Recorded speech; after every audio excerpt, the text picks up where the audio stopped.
Chapter 28. Wang Wei enters the pagoda and finds himself in an empty room with one meditating cushion on it. He sits cross-legged on top of it.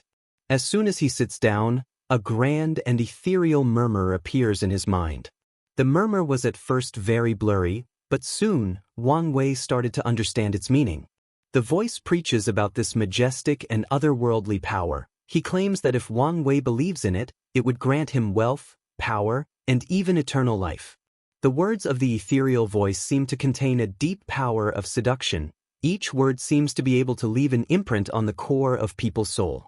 Wang Wei tries to ignore the voice with no avail, then he tries to think about different things or memories as a form of distraction. But that tactic also fails. No matter what action he takes, the only thing left riveting in his mind is the promise and seduction of that voice. After agonizing and fighting against the ethereal voice for 3 hours, Wang Wei finds himself believing that he is the devout believer of the Almighty One beyond fate. Only by believing in it can he truly achieve his dreams and goals of being an emperor and reaching the peak of life. After becoming a devout believer, someone opens the door of the secret room. He then leads Wang Wei to meet the Pope of the religion, who proclaims to him that a sacrifice is required of him by the Almighty One beyond fate. Wang Wei without a shred of hesitation takes a knife, cuts a hole on his chest, then plunges his hand into his chest cavity and rips out his heart and hands it to the Pope. During his action there was no pause, no hesitation, no screaming in agony. Only a look of yearning and devotion to the supreme God that controls the fate of all human beings. The Pope nods in approval and takes the heart away from Wang Wei's hand. Soon afterward, Wang Wei dropped dead on the floor and was immediately exiled from the pagoda due to his failure of the 7th trial. After leaving the trial, Wang Wei had a look of horror in his face. It took him a few minutes to recover a proper mindset, then he set out back home with his head made. Wang Wei spends the whole night thinking about how to properly pass this test.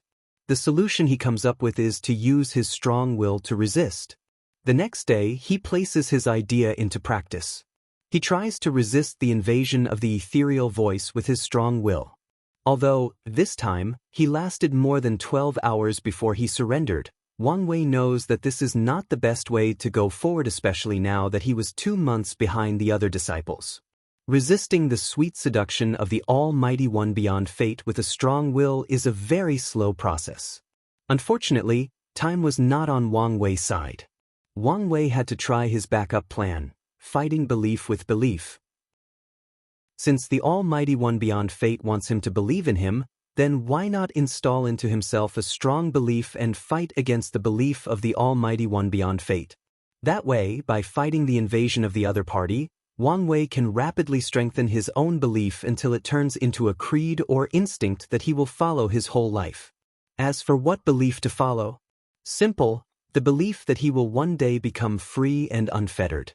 One day, he will swim in the river of fate, go fishing in the river of time, flirt with the goddess of death, bathe in the spring of life from the eternal tree. With this mindset, Wang Wei once again enters the pagoda for the 7th trial. As soon as he sat on the cushion, the seduction and invasion began. Wang Wei immediately starts to hypnotize himself into believing that one day, he will be a supreme being far greater than this Almighty One beyond fate. No matter how seductive this voice is, no matter what great things he promises, no matter what benefit he offers, Wang Wei remains blind to it. Wang Wei constantly installs the idea on his mind that by having an unwavering belief on himself, one day he could achieve his goals and dreams. All he needs to do is slowly and methodically walk on his own predetermined or pre-established path. He does not need the spiritual soothing or reliance of a higher being. His strong and powerful determination will be his spiritual reliance and nothing else. Despite all of this, it took him a total of 15 days before he reached the standard to pass this trial, or at least the first part of it. The second part of the trial involves him reading numerous cultivation techniques and scriptures. Then Wang Wei had to distinguish which one is secretly tempered with to influence the mind. The cultivation world can be quite dark and full of malice.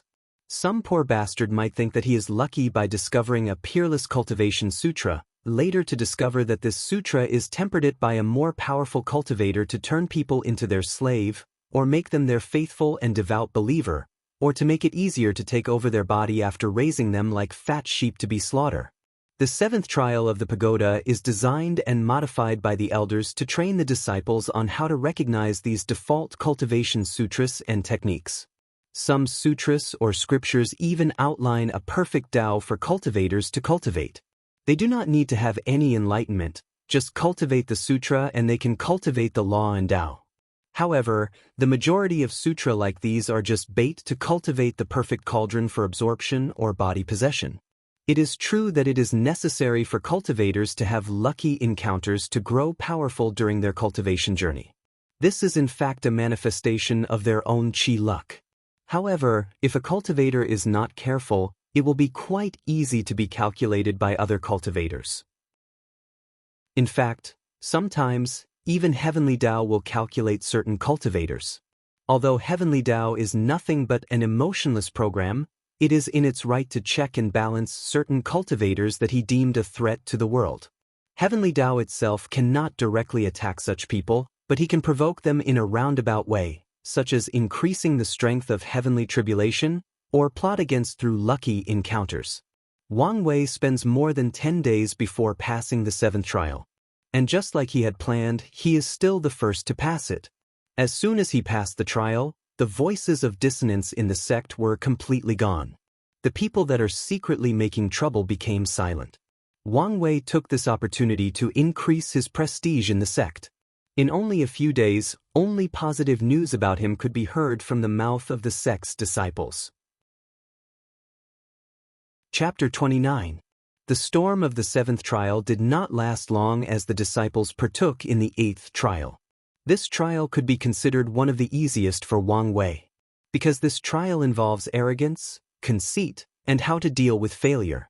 In this trial, Wang Wei finds himself invincible among his peers. No matter what heaven chosen he fights against, he will always end up the victor. As time passes, Wang Wei begins to grow a heart of invincibility. He has the confidence that no matter who he faces, he will win in the end. As his arrogance and conceit grow with time, his effort in cultivation starts to lag behind his peers. Then one day, he faces his first defeat, and it is against an opponent that he had previously won against numerous times. This defeat provides him with a severe blow to his self-esteem. If it were the other disciples, maybe they would be devastated, then proceed to enter a state of self-blame, lack of confidence, or even severe depression. But that did not apply to Wang Wei. To him who have lived two lives, he had long learned that one failure does not define who he is as a person or what can he achieve in the future. In fact, most people spend the majority of their life experiencing one failure after another. However, as long as they succeed the one time that matters, then they can be set for life. Once someone succeeds, the people around him will not care about all his countless other failures, but focus on the one success. They magnify and glorify that one and only success. Of course, succeeding once does not mean that your path is over and you can enjoy life without an ounce of care from now on. No, it is the opposite. Once you succeed, you have to reanalyze all past failures and summarize the reason for the one success, then proceed to use the same or better method/formula to continue to succeed. With this mindset, Wang Wei soon realizes that the reason for his failure this time is due to the fact that he becomes conceited after succeeding so often. After being invincible, he did not put as much effort as he did before having such overwhelming strength. He has started to believe that no one would forever be his equal. As such, there is no need to put in so much effort. While the sin of sloth slowly devours him, his competitors did not slack off for even one day. They were not discouraged from the abundance of failures when facing Wang Wei. In fact, it was quite the opposite.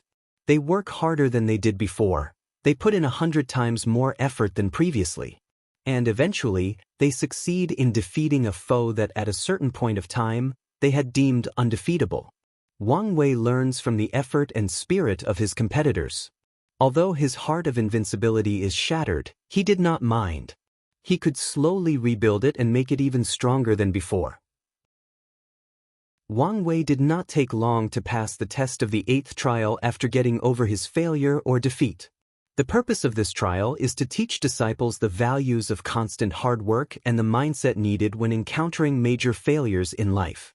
In this world, cultivating is like a rapidly moving speed train on an endless track. If you slow down even a little bit, other trains might surpass you no matter how far ahead you think you are. Only by constantly moving forward that you have a slight chance of always keeping an advantage. What is even worse about this speeding train race is the fact that not everyone has the same starting line. As such, if you are not constantly improving and moving forward, no one knows the outcome of the race. After exiting the 8th pagoda trial, Wang Wei starts to ponder about the meaning of a heart of invincibility. In his opinion, no one can truly reach the state of invincibility. Some cultivators might spend their entire life without losing a single battle. Are they invincible? In Wang Wei's mind, the answer is no. The cultivation world is very hierarchical. So what if you are invincible in the supernatural realm? Can you beat someone in the shattered void realm, or the saint realm? The answer is no. The only reason a person can claim to be invincible is if he spends his entire cultivating career without fighting someone of too much higher cultivation level than him. As such, the so-called heart of invincibility is nothing but the self-aggrandizing of some arrogant idiot who lives in a false reality. Wang Wei did not want such a heart of invincibility. In fact, despite Wang Wei's disdain, he knows that such a thing as heart of invincibility is actually very useful to cultivators. It can increase the confidence of a cultivator in battle, creating a momentum that weakens enemies. Furthermore, anyone who cultivates a heart of invincibility will be acknowledged by heavenly Tao and increase their Qi luck. If Tao heart increases a cultivator's chance of breaking through higher realm, then a heart of invincibility increases their combat power. To Wang Wei, the so-called heart of invincibility is too fragile. All it takes is one defeat or self-doubt, then it will shatter. Although Wang Wei has a great deal of confidence in himself, it is not to the point in which he believes that he will never lose a battle or experience failure. As such, he concludes that the path of invincibility is not for him. Despite all of this conclusion did not have any effect on him. The reason is because he has a strong belief, a belief that no matter what misfortune he encounters, no matter what battle he fights, he will have the last laugh. He will be the last man standing. He might not win the first few battles, but when it comes to the ones that truly matter, he will be the final victor. This belief is of a greater significance and value to him than any precarious heart of invincibility. After setting his mindset in the right direction, Wang Wei begins to prepare for the final trial. He knows that the final trial is actually quite horrible even according to his standard. As far as he is concerned, there is probably no actual way to pass this trial. Chapter 30, The Final Trial. Wang Wei spends a total of 10 days of rest to prepare for the 9th and final trial of the pagoda. With a strong and positive mindset, he sets out and enters the pagoda for the last trial. In this trial, Wang Wei lives a joyous ordinary life.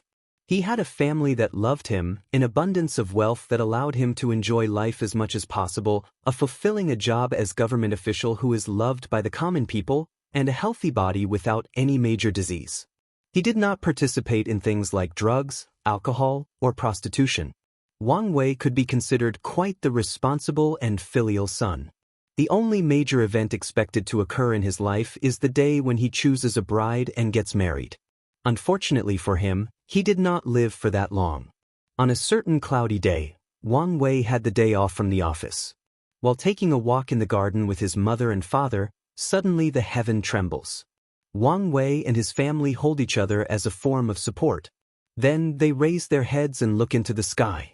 What they say would leave an everlasting memory or trauma deep into their soul for as long as they exist.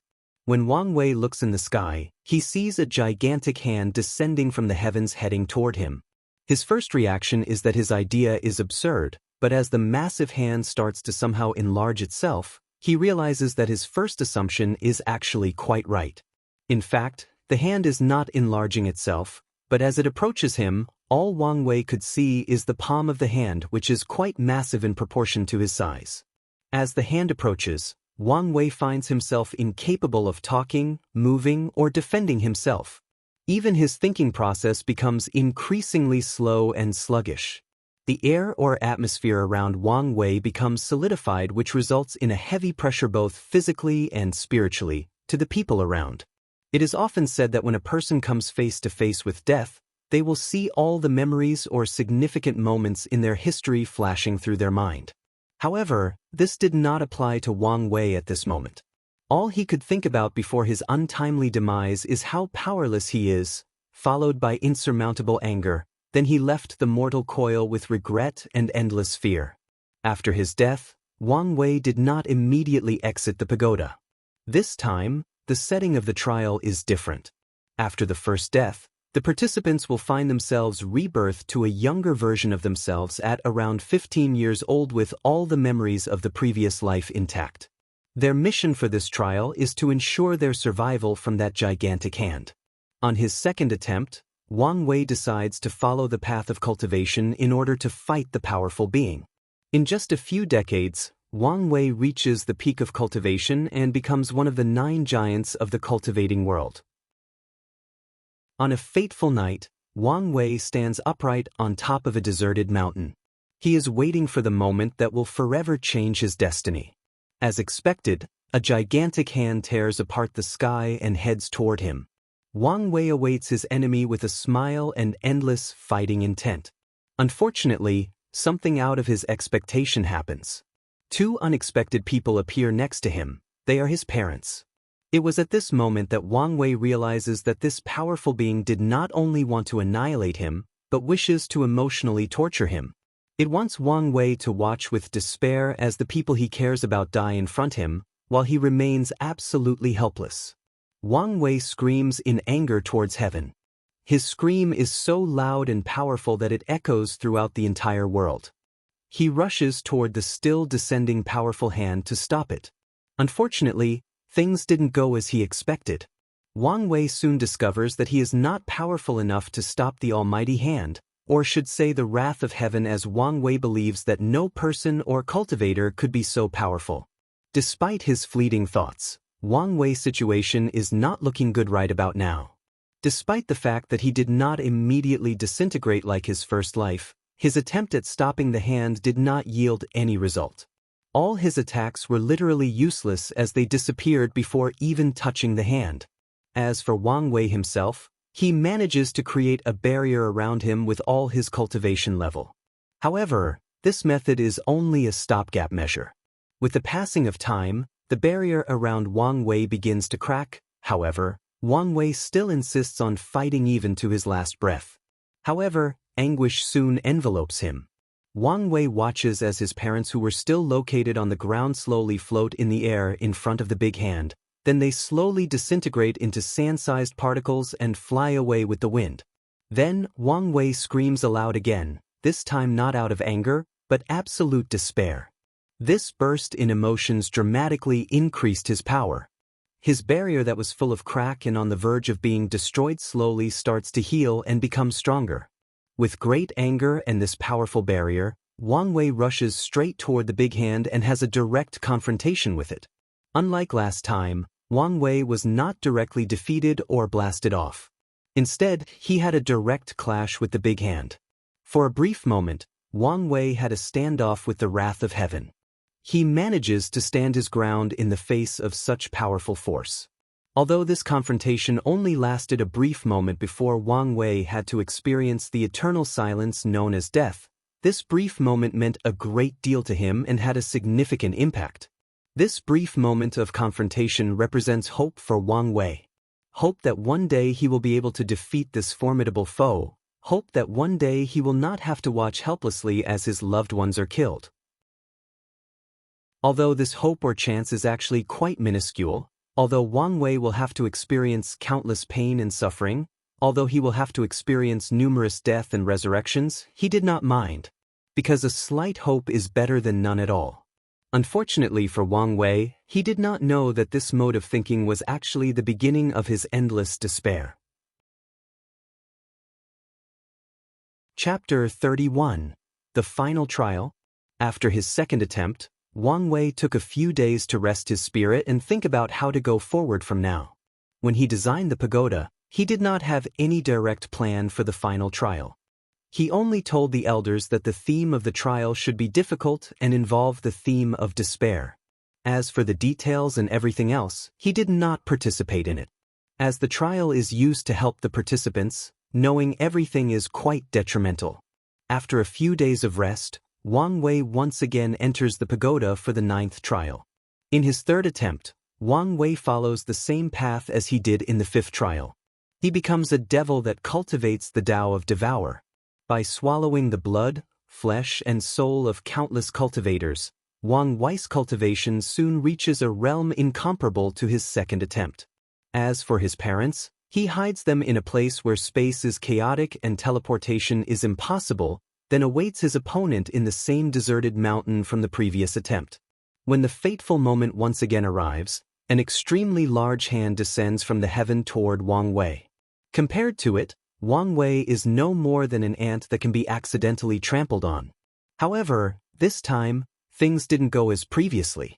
The hand did not attack Wang Wei directly. Instead, it moved toward the place where his parents were located and hiding. Wang Wei became terrified when he noticed that. With rage and fury on his face, he turns into a 3,000 meters giant and flies toward the direction of the hand. As soon as he flies, countless sonic booms follow a few seconds afterward. The wind from the aftershock of Wang Wei's flying speed destroys anything and everything from his path.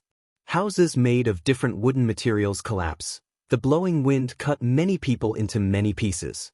And some unlucky people who were directly in the same path as the giant Wang Wei directly exploded with blood scattered everywhere. In the path of Wang Wei, all that were left are destruction and death. Many people die from the falling debris of the houses.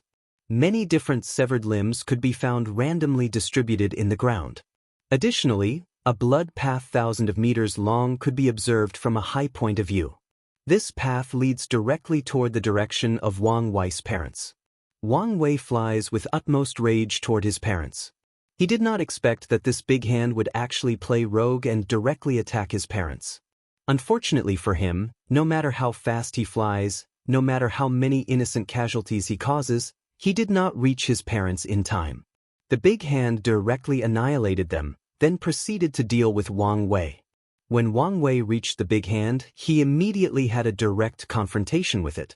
He uses all his magic power and with his powerful physical body, he throws a punch toward the big hand. With this powerful punch, the space around Wang Wei shatters. Cracks start to appear between heaven and earth. This punch contains Wang Wei's will for destruction and his endless anger. This single punch could destroy millions of lives. It could sink an entire continent as big as North America. It could offset the laws of gravitational pull. However, despite how powerful this punch was, it had a very limited effect.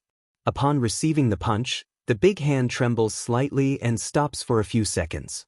Then it proceeds toward Wang Wei to continue his mission of annihilations. Wang Wei did not become discouraged because of the minimal effect of his punch.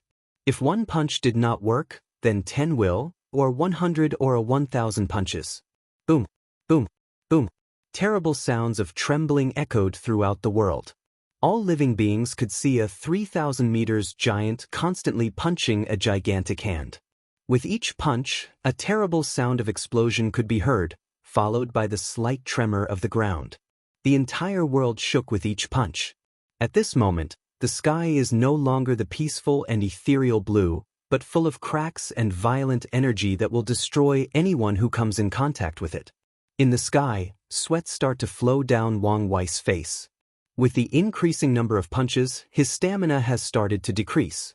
Furthermore, the magic power in his body is about to run out, and yet, there is no sign of injury or even stopping from the big hand. Wang Wei immediately understands that he will probably not succeed in this trial, and the only thing that awaits him is death. Despite all of this, he did not give up. Every second he lives longer, he can still gather more information for the next attempt. Unfortunately, he did not last very long. The moment Wang Wei's stamina ran out, the power of the big hand dramatically increased and pats him. This time around, Wang Wei did not turn into tiny particles and scatter with the wind. This time, death becomes painful. When the big hand hit him, his skin burned, all the muscles in his body were cut into many pieces, and all his 206 bones were crushed into fine powder. His internal organs, including his brain, were liquefied into smoothie. Despite all of these, Wang Wei did not immediately die. His powerful body, or to be precise, what remains of it, allows him to still remain sober despite his severe injuries. Wang Wei looks at his mutilated body and groans. This kind of pain is nothing to him who had suffered the torture of the 18 level of hell. However, what follows provided him a great deal of pain. A splitting headache suddenly attacked him.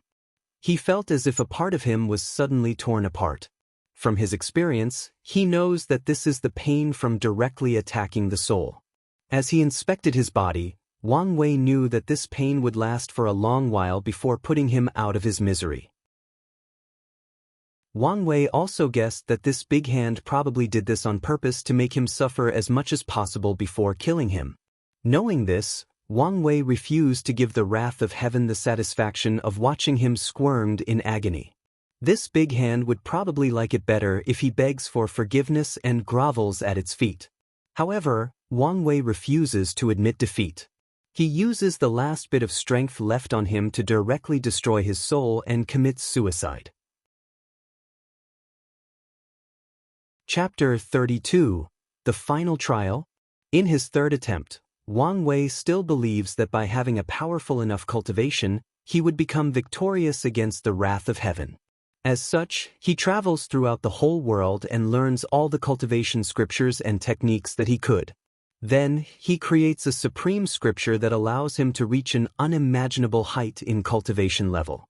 As for his parents, he did not hide them or try to protect them like last time. Instead, he allows them to go on the path of cultivation themselves. He creates a cultivation technique that provides them with heaven-defying defense and healing abilities. As long as they have a single breath left, as long as a single drop of blood is left, they can heal and rejuvenate both their bodies and soul. They were almost immortal and unkillable.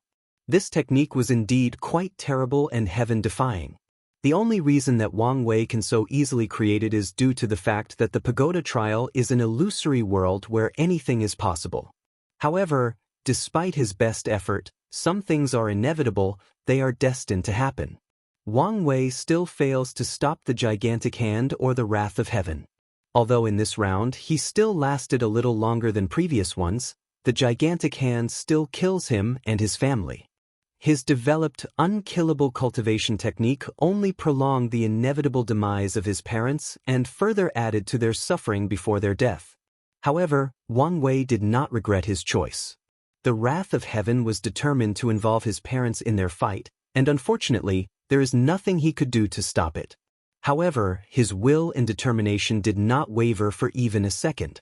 As long as he has a single breath, he will continue to fight it. This determination soon became the despair of our young protagonist. The cycle of the seasons from autumn to summer is manifestation of samsara, as it indicates that all living beings live life in an endless cycle of suffering from one reincarnation to another, without being able to escape. It is also a manifestation of the passing of time, the bringer of wisdom to all life through age, suffering, and repeating mistakes. As such, 2 years passed by, and Wang Wei was still stuck in the 9th pagoda trial. Throughout the past 2 years, Wang Wei had many attempts at the Pagod 999 to be exact. All of them ended in failures. He had to watch his family and loved one die one by one more than 9,000 times. And he himself had to experience such a number of deaths. Death was not a particularly enjoyable experience. In this trial, there is no such thing as reincarnation. As such, death is the end, the finale. There is no afterlife, no kingdom of God, no punishment from hell, only an eternal silence and absolute darkness. In this silent darkness, the only functioning thing is the mind, left wondering about everything and nothing. There is no concept of time and space. There is no matter to interact with, no living being to converse with. Only your mind, thoughts, and memories are left. All the ideas and thoughts you ever had during your life, no matter how good or evil. You can precisely inspect each of them to the last detail. In this bleak scenario, a person starts to explore and judge themselves. Their concept of morality: are they good or evil based on their own thoughts, not action? The way people view them, the impact that they think they have on others, their socio-political views, etc. Additionally, the people they have interacted with throughout their lives or the people they actually care about can only exist in memories. The only good thing about this silent darkness is the fact that it provides its residents with perfect memories. They can see or review anything from the moment of their birth. All the people they are longing to see exist forever in their memories and can see them as long as they desire. Of course, such a thing can also be interpreted as an everlasting curse. When a person comes to the realization that the people that they are longing for and loved most in the world are nothing but lingering memories, it is easy for them to break down emotionally and spiritually. In simple terms, death is not a fond place, and experiencing more than 1,000 times over could drive the strongest of man to madness. However, Wang Wei still did it, and voluntarily. He did not flinch for even a moment. For his conviction, for his Tao heart, for his path of emperor, he kept moving forward. And that is exactly what Wang Wei did the past 2 years.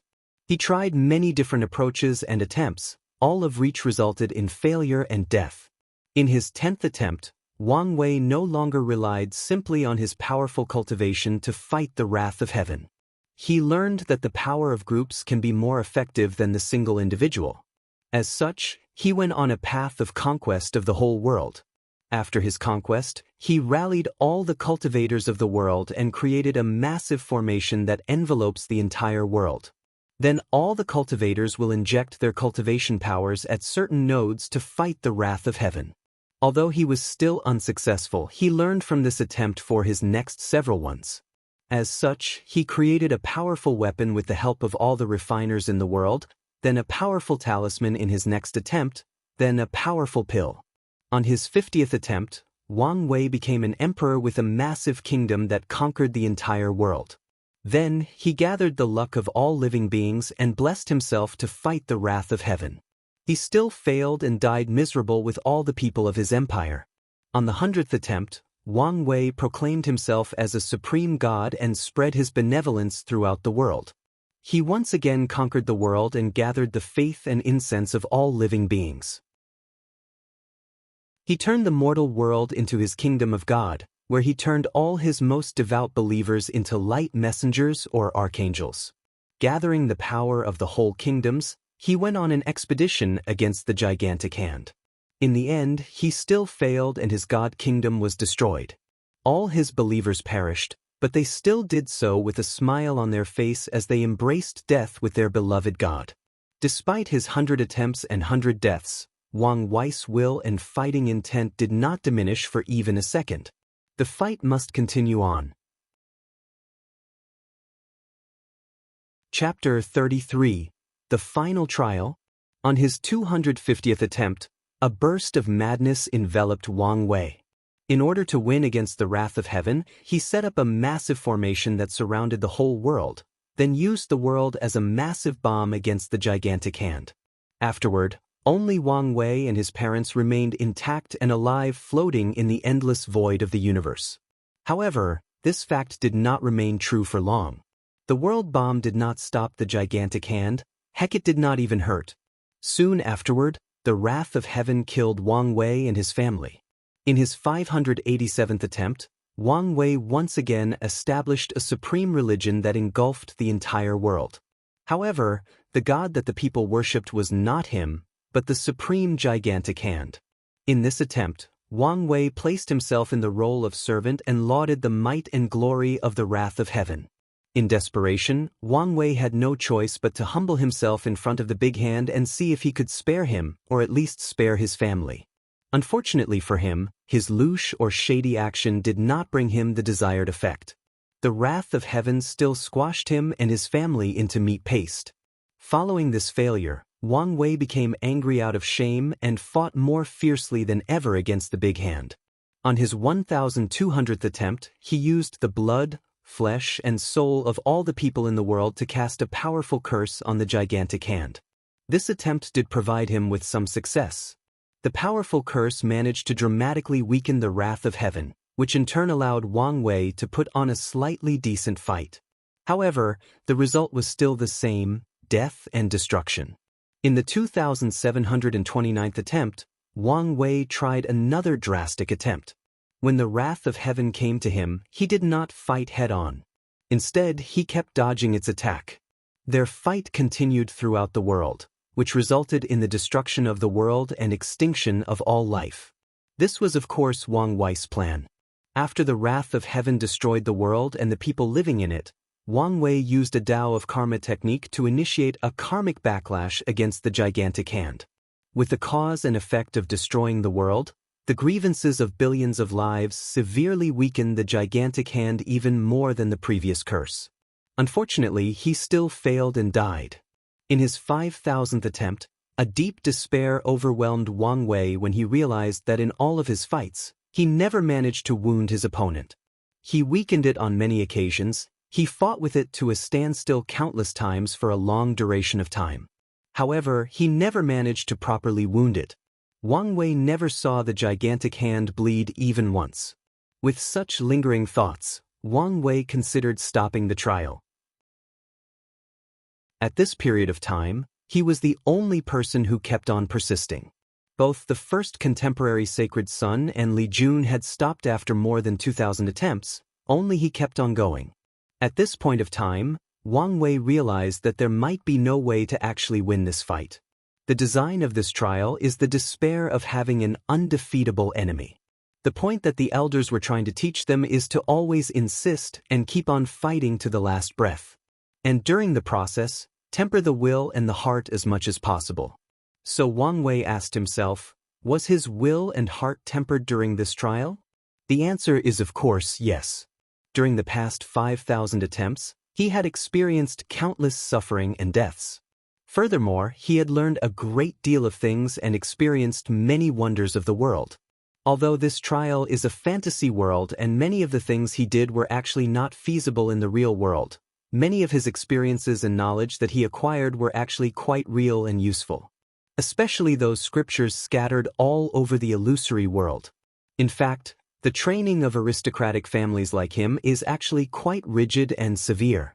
Do not look at novels in his previous life and see a bunch of young masters who are either unskilled or unlearned, yet they are the heir of their family with powerful cultivation. In fact, this is impossible, or at least in this world, it is impossible. Children like Wang Wei and Li Jun, or even the branch family, have to learn a great deal of things at a young age.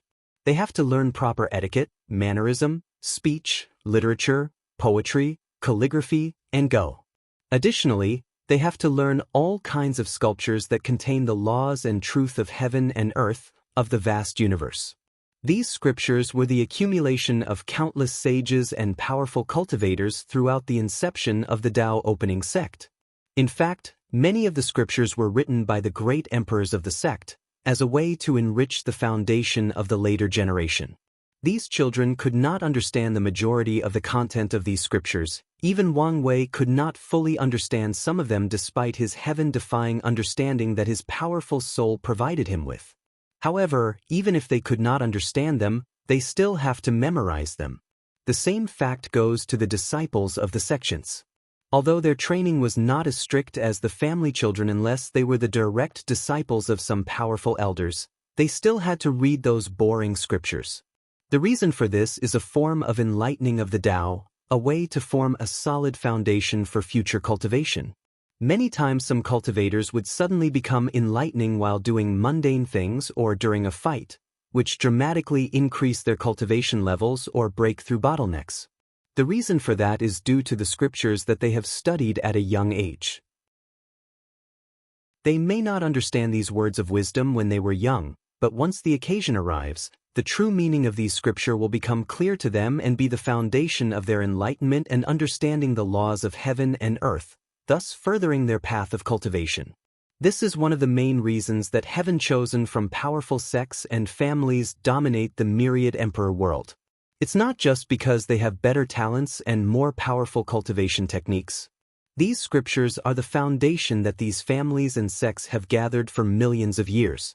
In this world, there have been countless casual or loose cultivating geniuses, and many have even proven the Tao and proclaimed themselves great emperor. These people who have not formed families and sect have also left their legacy scattered all over the world. As long as someone is predestined, they could acquire these techniques that are not inferior to the heaven-chosens of the sects and families. However, not all of the lucky people could rise and make a name for themselves. The reason for that is not just the fact they did not have the same amount of resources from these powerful sects, but because they lack a certain background and foundation. Even if someone acquired a peerless cultivation sutra, if that person could not truly understand it, then it serves no actual purpose. At the very least, it could not bring to tuition its full potential. As such, the pagoda trial is more than a tool for polishing Tao heart, but a way to secretly train the knowledge and experience of these disciples. Although the cultivation techniques and realm in the pagoda are not real, the disciples can use them as reference when creating their own techniques if they have such talent. At the 5,000th attempt, Wang Wei came to the conclusion that he had learned a great deal of knowledge and experience, and his Tao heart has been greatly tempered. However, he kept asking himself, as he reached his limits. Chapter 34, The Final Trial, Despair Part 5, re-edit. Wang Wei's dilemma on the 5,000th attempt lasted a while. He kept asking himself whether he had truly reached his limits and should have stopped. After agonizing with this question, for a while, he decided to stop. After all, he had truly tempered himself, and he also had the best record of all the disciples of the sect. He had nothing more to prove to anyone else. Just when Wang Wei was about to turn his thought into action, his mysterious intuition kicked in and warned that if he quit now, he might regret it later down the line during his later years of life. Wang Wei had always trusted his intuition as it had helped and saved him countless times, even when he first reincarnated. After making his choice, Wang Wei once again entered the pagoda for his 5,000th attempts. This time, he chose a different way that he had never tried before: beg for mercy. Although this kind of thing does not fit his character and his pride, but for his family, for his further tempering, humbling himself is not unacceptable. In the previous trial, he had learned when to bow to circumstances. Additionally, begging is not inconsistent with Wang Wei's way of free and unfettered. As a person who pursues absolute freedom, he can do whatever he desires. If he wants to be a supreme being that all beings bow down to, he will. If one day he decides that the whole world is filthy and very disgusting to look at, he will cleanse it according to his standard, or he will gouge out his eyes and turn blind to it. If one day he suddenly wants to be a beggar or slave, he will be the humblest beggar and the lowliest slave. All things are according to his wish. After entering the pagoda for his new attempt, he went and lived in the deserted mountain where he always had his destined confrontation with the wrath of heaven. There, he built a simple wooden cottage, then had a cultivator create an artificial river and a forest full of all kinds of animals and plants. Wang Wei lived a simple life every day. He woke up early every day, ate breakfast from hunting animals and plants in the forest, and drank water from the river. Afterward, he would enter an empty room in the cottage, kneel down and kowtow to the wrath of heaven, asking for his forgiveness. This act of kneeling and begging would go on for 18 hours a day. Then, Wang Wei would go to bed and repeat the same routine the next day. This process lasted for decades. Every day, he would kneel and beg for mercy for 18 hours, without missing a single day. Whether it was snowing or raining, he would still keep on going. Even if he was riddled with diseases and feebleness, he would continue on this practice for 18 hours, no more or less.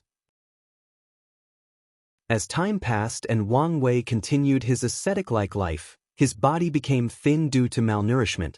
Although he ate every day, he had only had enough food to barely sustain him for the next day. Additionally, there were countless calluses on his knees due to the constant kneeling. In fact, his bones have in fact become somewhat deformed over the years. However, despite all these hardships, Wang Wei never stopped, not even for a single day. For Wang Wei, this excruciating process was not just a way to pass the trial, but a journey of penance and self-discovery. Wang Wei believed that only in the most painful times of someone's life that they can see themselves and discover what kind of person they are. Time soon passed and the day of the fateful encounter soon arrived. The mighty hand of heaven descended toward Wang Wei as scheduled and proceeded to completely annihilate him. However, something different happened this time. One of which is the fact that the gigantic hand did not kill Wang Wei's parents this time, only him. The second thing was the fact that the wrath of heaven actually communicated with him this time. Before destroying Wang Wei, a powerful and mighty voice echoes throughout the world directed toward him and shouted, "Ant, are you worthy?"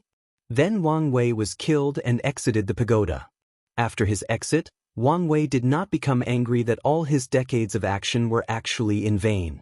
This was a choice that he personally made, and he had to live with the consequences. No one owed him anything, especially the wrath of heaven. Just because he put in all the work does not necessarily mean he will be rewarded. Life is unfair, and fate is the greatest impediment of life. Furthermore, he benefited a great deal throughout this trial. During his decades-long ascetic life, his state of mind had greatly sublimated. He had learned a great deal of things about himself. Although some of the things he realized about his nature were quite unpleasant, he had to live with the fact or try to change. Instead of agonizing over his failed plan, Wang Wei was thinking about the word of the wrath of heaven. Is he worthy? He has been fighting with it for countless times, but never once has he proven that he was a worthy opponent of it. At best, Wang Wei could be seen as a great nuisance. A worthy opponent? Never. After thinking about this, Wang Wei's eyes immediately light up. Now, he had finally found a real goal to accomplish in this trial. Even if he could not win the wrath of heaven, he will become a somewhat worthy opponent. After making up his mind, Wang Wei took a few days off to contemplate his next set of action. After pondering for a while, he soon discovered that he had used all the methods he could think of. The other methods he had left were simply slight deviations of the same idea. Whether to use the luck of all beings as emperor or becoming the god of beings with faith, they are essentially the same method with different forms of execution. Visit Rietal. Me for extra chapters. Although Wang Wei came to this sudden realization, he did not stop fighting. As long as he continued to fight, he would find a way forward. As long as the methods he uses from now are even a little better than previous ones, he will continue to fight. On his 6546th, Wang Wei tried to hide from the wrath of heaven. He cut off all his karma, erased memories of himself from all the people that knew him or have ever seen him, including his parents. He removed all traces from his existence in the world. He even erased his presence or record of birth from the wheel of reincarnation. He even erased himself from the river of time. Technically, Wang Wei was never even born in this world. The last trace of his existence, that is his fate, was transferred to someone else. Wang Wei became a non-existent ghost of heaven and earth. It was as if he never appeared in this world. After doing all of this, he entered the endless void and left the whole world. On the fateful day, the wrath of heaven descended on the world. However, he could not find his little prey. In a burst of anger, it completely destroyed the whole world. After not finding his target, the gigantic hand became furious and destroyed the entire universe that Wang Wei was in. It was at this moment that Wang Wei truly realized the vast and mighty power of the wrath of heaven. All of his previous fights were probably child play. However, despite all of this, Wang Wei was not discouraged. The fight must continue on. On the 7923th attempt, Wang Wei tried a different approach. He conquered the whole world as an emperor. Then, he enforced laws that encouraged the people to give birth to people at all cost. He provided all kinds of rewards for families to give birth to more children. The more people a family has, the greater the status and wealth they have.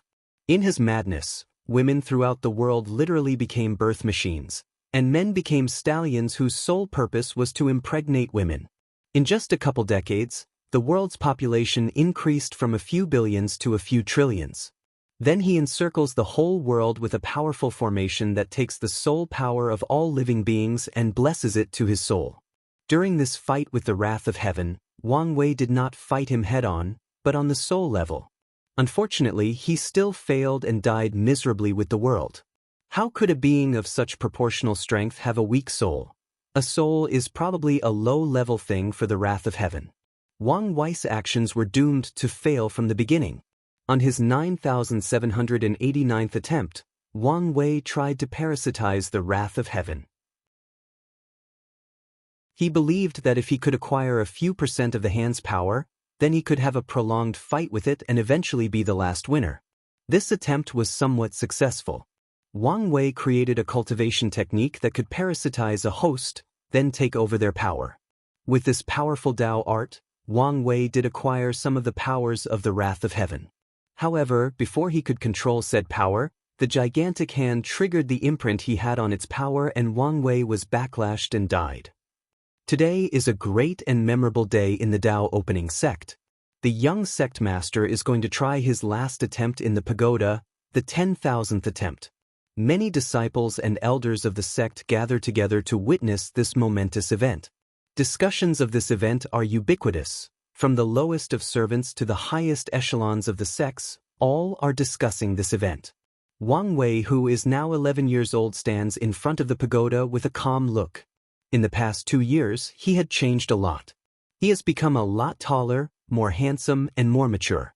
The biggest changes are his eyes and temperament.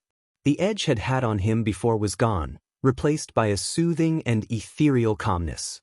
His will and determination that were easily noticeable from his eyes are now gone, replaced by a profound vastness that could engulf anything and everything. After a brief pause of silence, under the eyes of countless disciples and elders, Wang Wei enters the pagoda for his last and final attempt.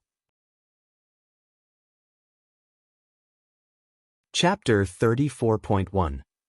Wang Wei's dilemma on the 5,000th attempt lasted a while. He kept asking himself whether he had truly reached his limits and should have stopped. After agonizing with this question, for a while, he decided to stop. After all, he had truly tempered himself and he also had the best record of all the disciples of the sect. He had nothing more to prove to anyone else.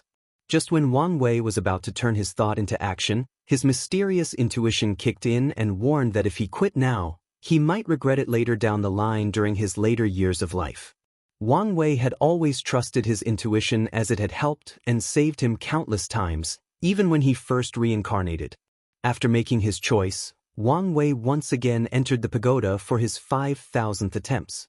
This time, he chose a different way that he had never tried before: beg for mercy. Although this kind of thing does not fit his character and his pride, but for his family, for his further tempering, humbling himself is not unacceptable. In the previous trial, he had learned when to bow to circumstances. Additionally, begging is not inconsistent with Wang Wei's way of free and unfettered. As a person who pursues absolute freedom, he can do whatever he desires.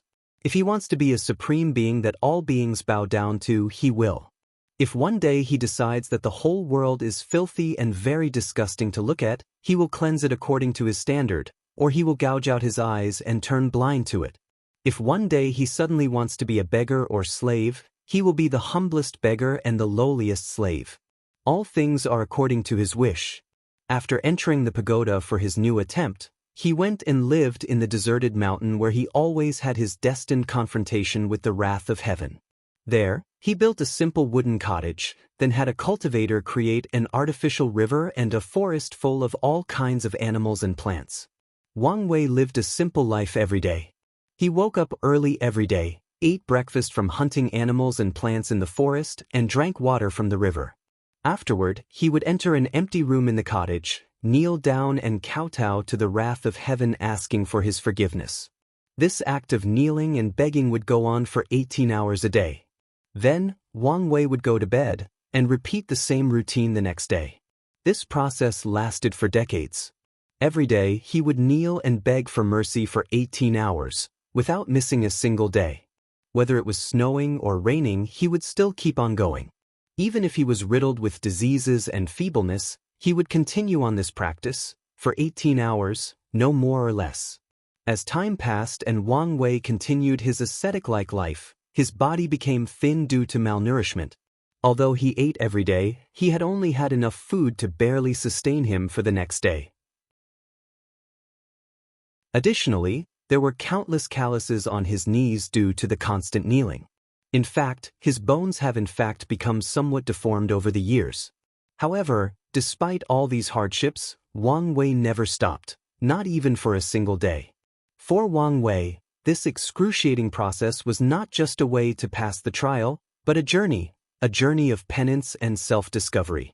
Wang Wei believed that only in the most painful times of someone's life that they can see themselves and discover what kind of person they are. Time soon passed and the day of the fateful encounter soon arrived.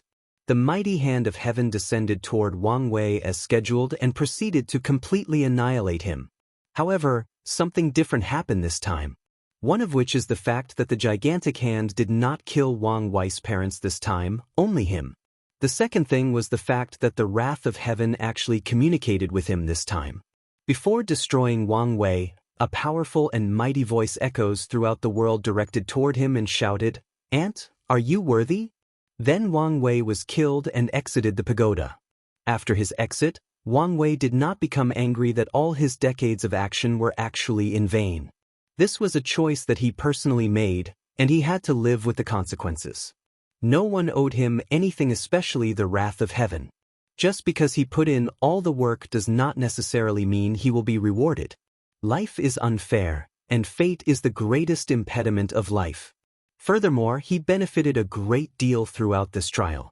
During his decades-long ascetic life, his state of mind had greatly sublimated. He had learned a great deal of things about himself. Although some of the things he realized about his nature were quite unpleasant, he had to live with the fact or try to change. Instead of agonizing over his failed plan, Wang Wei was thinking about the word of the wrath of heaven. Is he worthy? He has been fighting with it for countless times, but never once has he proven that he was a worthy opponent of it. At best, Wang Wei could be seen as a great nuisance. A worthy opponent? Never. After thinking about this, Wang Wei's eyes immediately light up. Now, he had finally found a real goal to accomplish in this trial. Even if he could not win the wrath of heaven, he will become a somewhat worthy opponent. After making up his mind, Wang Wei took a few days off to contemplate his next set of action. After pondering for a while, he soon discovered that he had used all the methods he could think of. The other methods he had left were simply slight deviations of the same idea.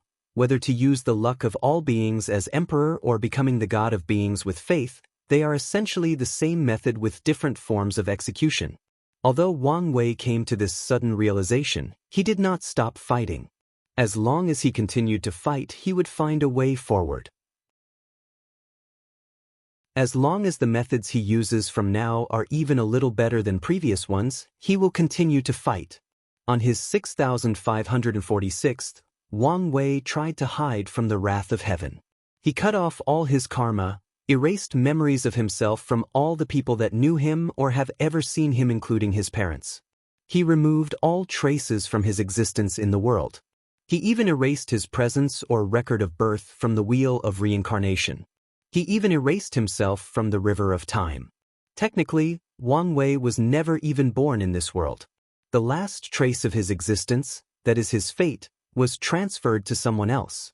Wang Wei became a non-existent ghost of heaven and earth. It was as if he never appeared in this world. After doing all of this, he entered the endless void and left the whole world. On the fateful day, the wrath of heaven descended on the world. However, he could not find his little prey. In a burst of anger, it completely destroyed the whole world. After not finding his target, the gigantic hand became furious and destroyed the entire universe that Wang Wei was in. It was at this moment that Wang Wei truly realized the vast and mighty power of the wrath of heaven. All of his previous fights were probably child play. However, despite all of this, Wang Wei was not discouraged. The fight must continue on. On the 7923th attempt, Wang Wei tried a different approach. He conquered the whole world as an emperor. Then, he enforced laws that encouraged the people to give birth to people at all cost. He provided all kinds of rewards for families to give birth to more children. The more people a family has, the greater the status and wealth they have.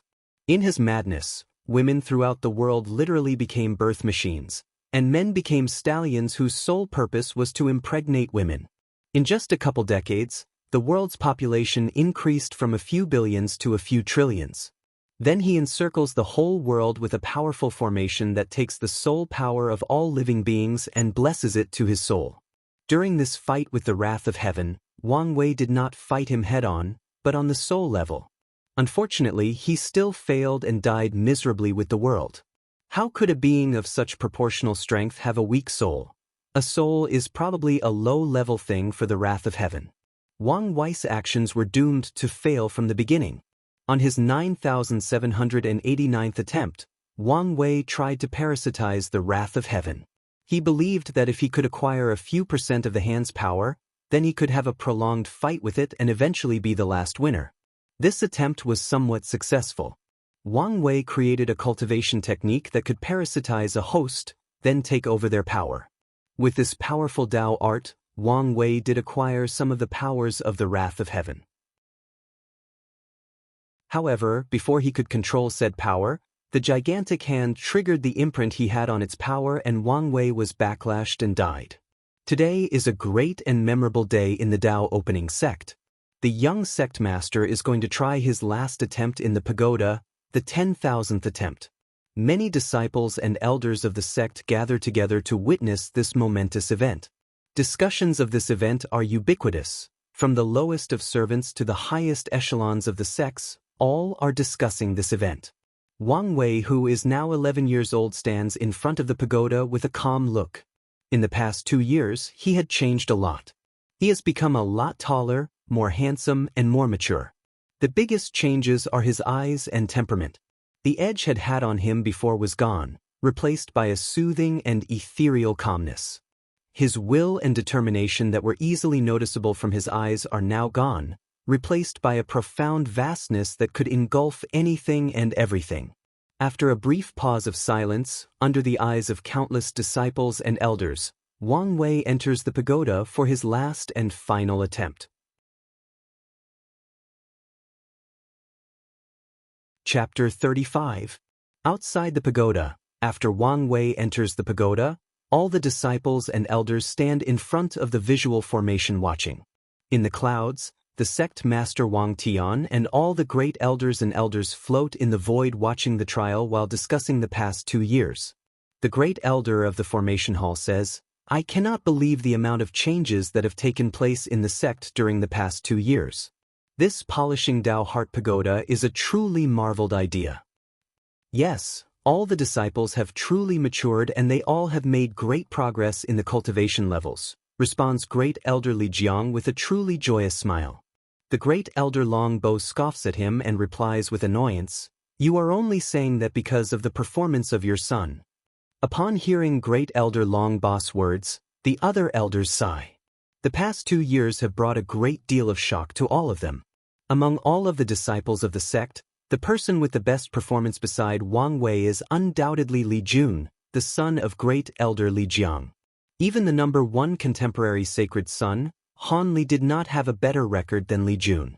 You should know that Han Li has the number 12 physique, the heavenly thunder body, and has been cultivating for countless years. As for Li Jun, he is nothing but the most common genius in the Dao opening sect or even the entire myriad emperor world during this generation. On top of that, he is still a mortal who has not started cultivating yet. Despite all of these facts, his performance can still outshine Han Li. Many people might ask, what about Wang Wei? But the elders will never list him in the category of normal person. The young sect master is a person born with wisdom, a person with that is blessed by heaven.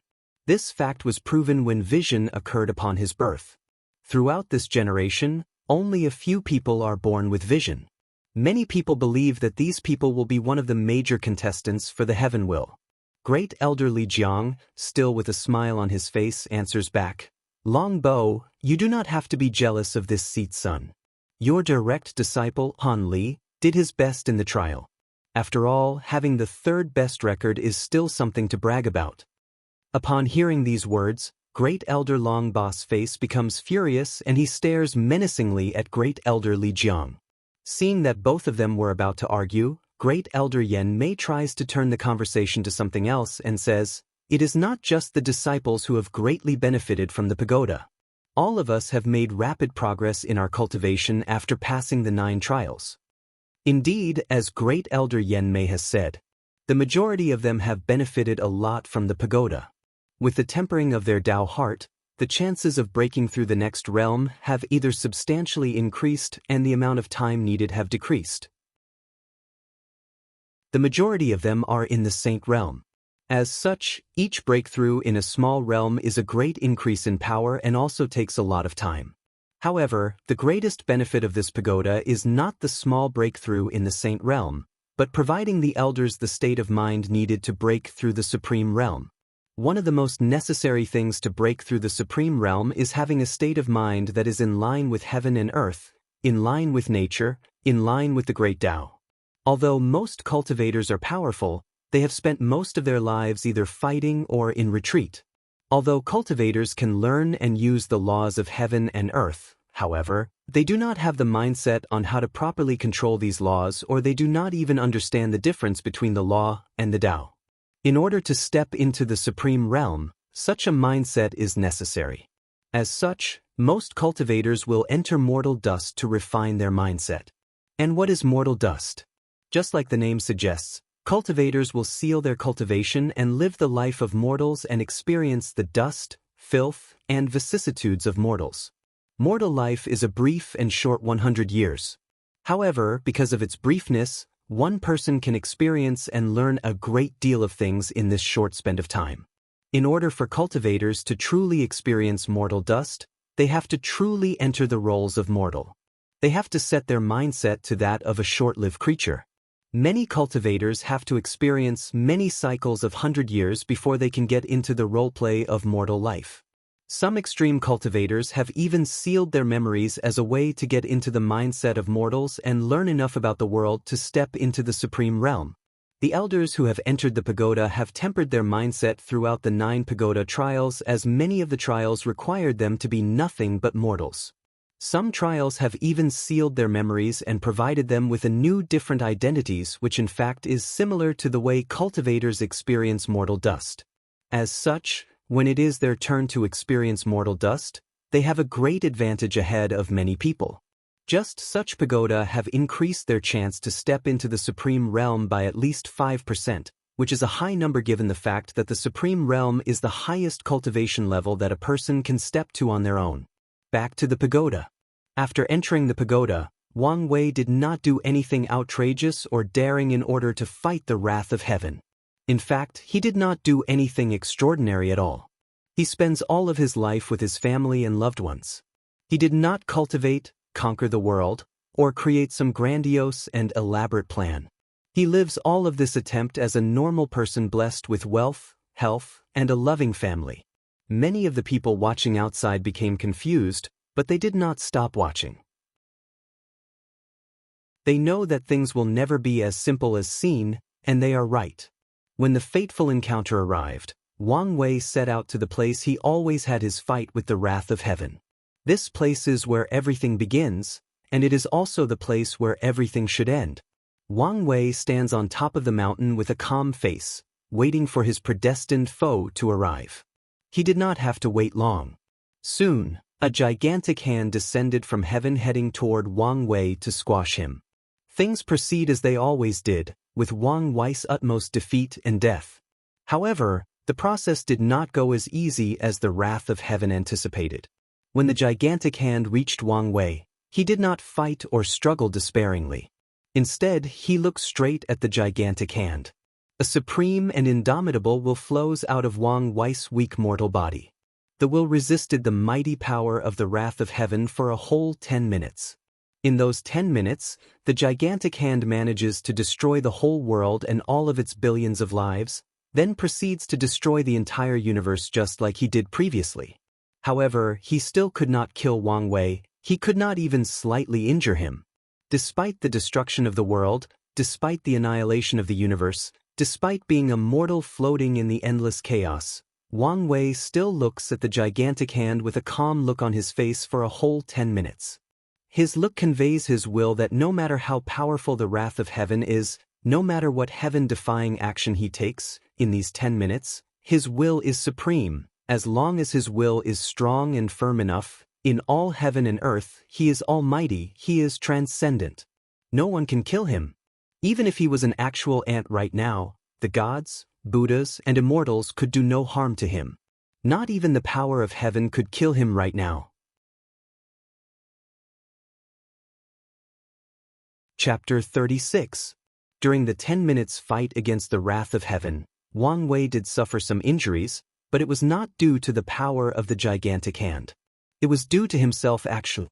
5 minutes into the fight, Wang Wei's body suddenly collapsed and disappeared, followed by the annihilation of his soul.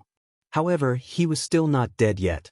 An illusory figure that looked exactly like Wang Wei appeared in the place where his body used to be. This illusory figure was not his soul, but a physical manifestation of his will.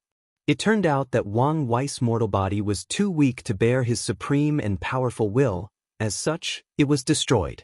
However, his will still maintained a fight against the wrath of heaven. In fact, Wang Wei believed that even if he had cultivated to the highest cultivating realm possible, his body probably would not be able to support such will and determination. Back to the fight. During the confrontation with the wrath of heaven, a roar of anger echoes throughout the infinite chaos. The wrath of heaven was enraged at the fact that the ant that he should be able to squash it will manage to resist his might to such a degree. This was a great insult. As such, the gigantic hand decided to increase its power. With the wave of its hand, all the 3,000 Tao that make up heaven and earth were completely obliterated, the infinite chaos was shattered and the illusory world returned to its origin of nothingness. However, despite all of these, Wang Wei's will still remained intact. It remained indestructible and unbreakable. Meanwhile, outside of the pagoda, when the wrath of heaven used such a powerful method, a great change occurred. The pagoda started to tremble and shake wildly. Suddenly, the atmosphere of the entire Tao opening sect changed. A mysterious feeling enveloped the entire sect. Everything suddenly became bleak and somber. The upper echelons of the Tao opening sect were able to feel the atmosphere more seriously than the disciples. They suddenly felt that the confrontation between Wang Wei and the gigantic hand was more than a mere trial. They felt as if this confrontation involved the fate of all the people in the world. Although this mysterious feeling only lasted a few minutes and then disappeared, the upper echelons of the sect knew that their feelings were not wrong. They instinctively knew that something beyond their comprehension must have happened. They took notes of this change and planned to review the sect's record to see if they can find any precedent or information. In the 10th minute of Wang Wei's fight against the gigantic hand, right before he exited the pagoda, something unexpected happened again. A drop of blood suddenly dropped from the gigantic hand and fell into the nothingness of the universe. In the palm of the wrath of heaven, there was a slight opening, a slight wound in which a drop of blood flew out. The wrath of heaven was injured. For the first time in 10,000 battles, the gigantic hand suffered from an injury and actually bled. This was truly a miracle. Everyone watching this scene outside of the pagoda were shocked, even the elders. No one has managed to ever wound the gigantic hand, not even the great elders and sect master. In fact, the people most shocked were actually the great elders of the formation hall and refining hall. As they participated in the refining of the pagoda, they both knew that the setting of the 9th pagoda trial was designed as an almighty and powerful supreme being that brought absolute despair to the testers. According to the setting, it is impossible to wound the wrath of heaven. What the young sect master did was like someone finding a bug in real life. Life can be considered the most perfect program. It is smooth, absolute, and perfect. How can there be a bug in life just like in games? However, that is exactly what Wang Wei did. He found, or should say created a bug in a perfect and absolute program. This is, in essence, a true miracle. Meanwhile, inside the pagoda, Wang Wei watched the blood of the wrath of heaven drop down and fall into emptiness. He smiles happily and mutters to himself and to the gigantic hand, "Now I am more than worthy." Soon afterward, Wang Wei's will disappears and he exits the pagoda. After his exit, Wang Wei ponders the state he experienced in the pagoda. He tries to do it again, however he fails. This is not a surprise. After all, this is the real world, not the pagoda. However, Wang Wei knows that a seed has been planted. When the right circumstances arrive, He knows that he has the foundation to reach such a state again. All he has to do is wait for the right time and place. While Wang Wei was pondering his experience in the 9th trial, a huge shadow suddenly appeared behind him. The shadow, who looks exactly like a grown-up Wang Wei, sits on a throne with countless beings bowing to him. This is the shadow representing the young emperor.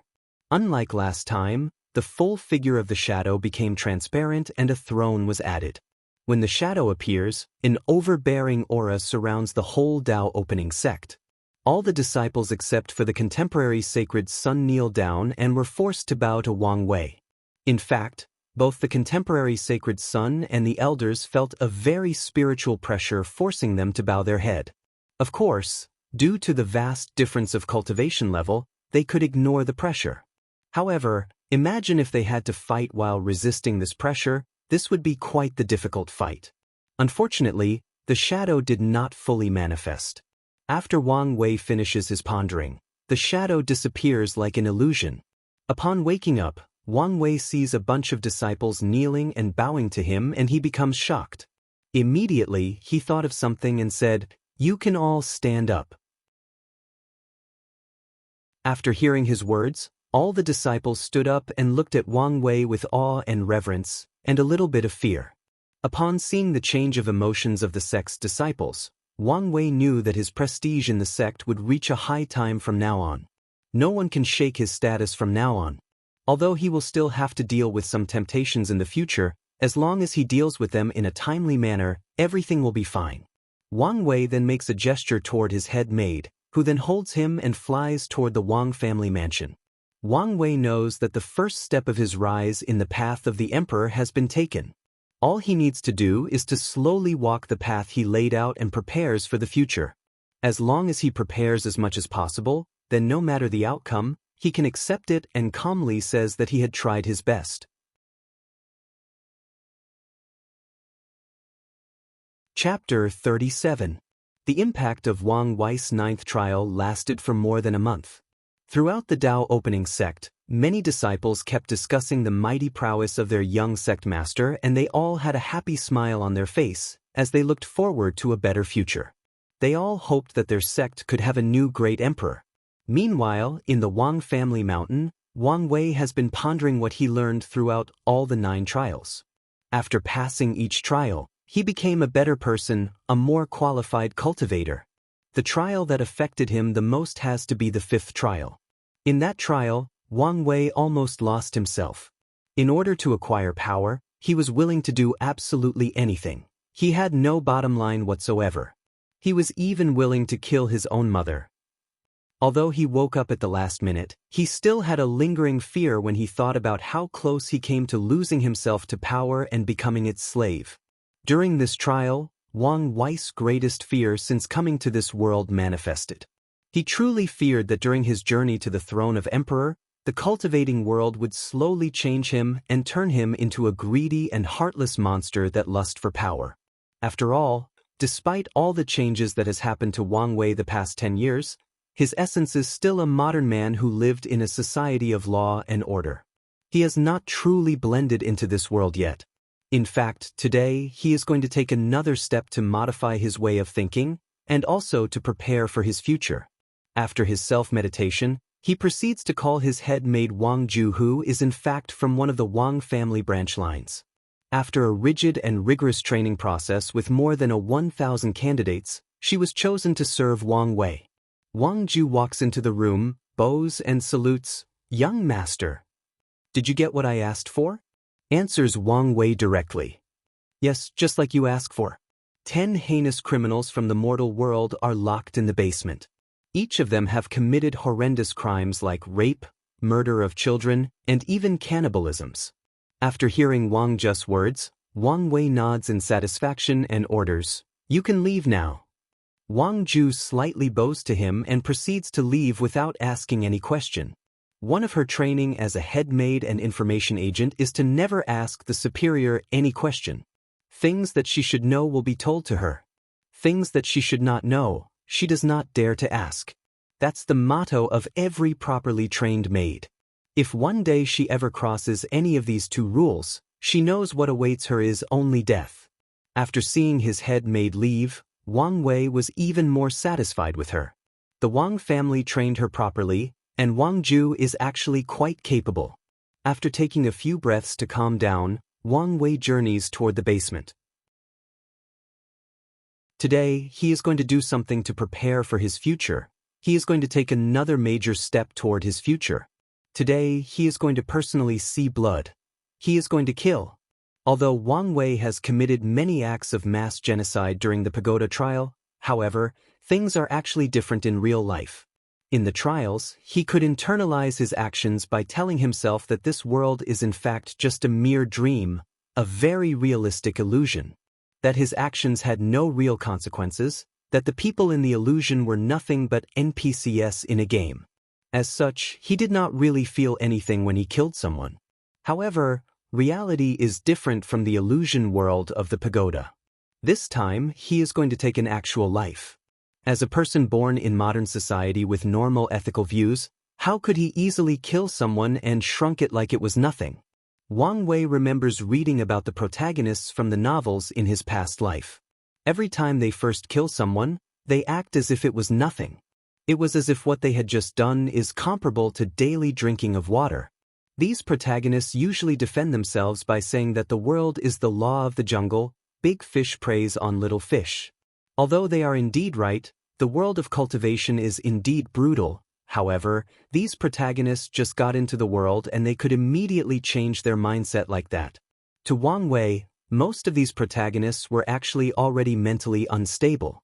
The world did not change them, it just reveals their already insane or problematic mentality. The law and order of modern society are just shackles to these protagonists. However, Wang Wei is different.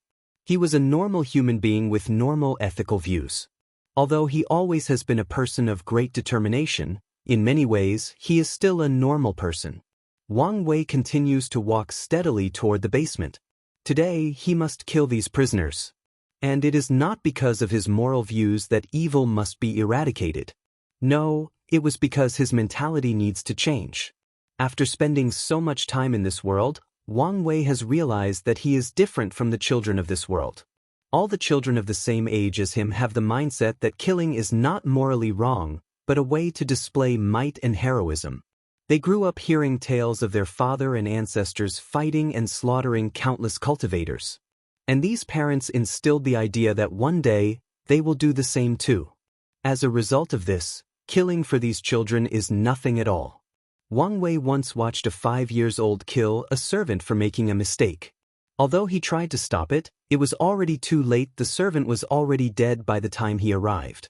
It was at that moment that he realized how different his mindset was from everyone else. Unfortunately for him, in this world, his mindset is considered wrong and dangerous. As a person who hopes to one day walk the path of emperor, being compassionate is the last trait that he needs.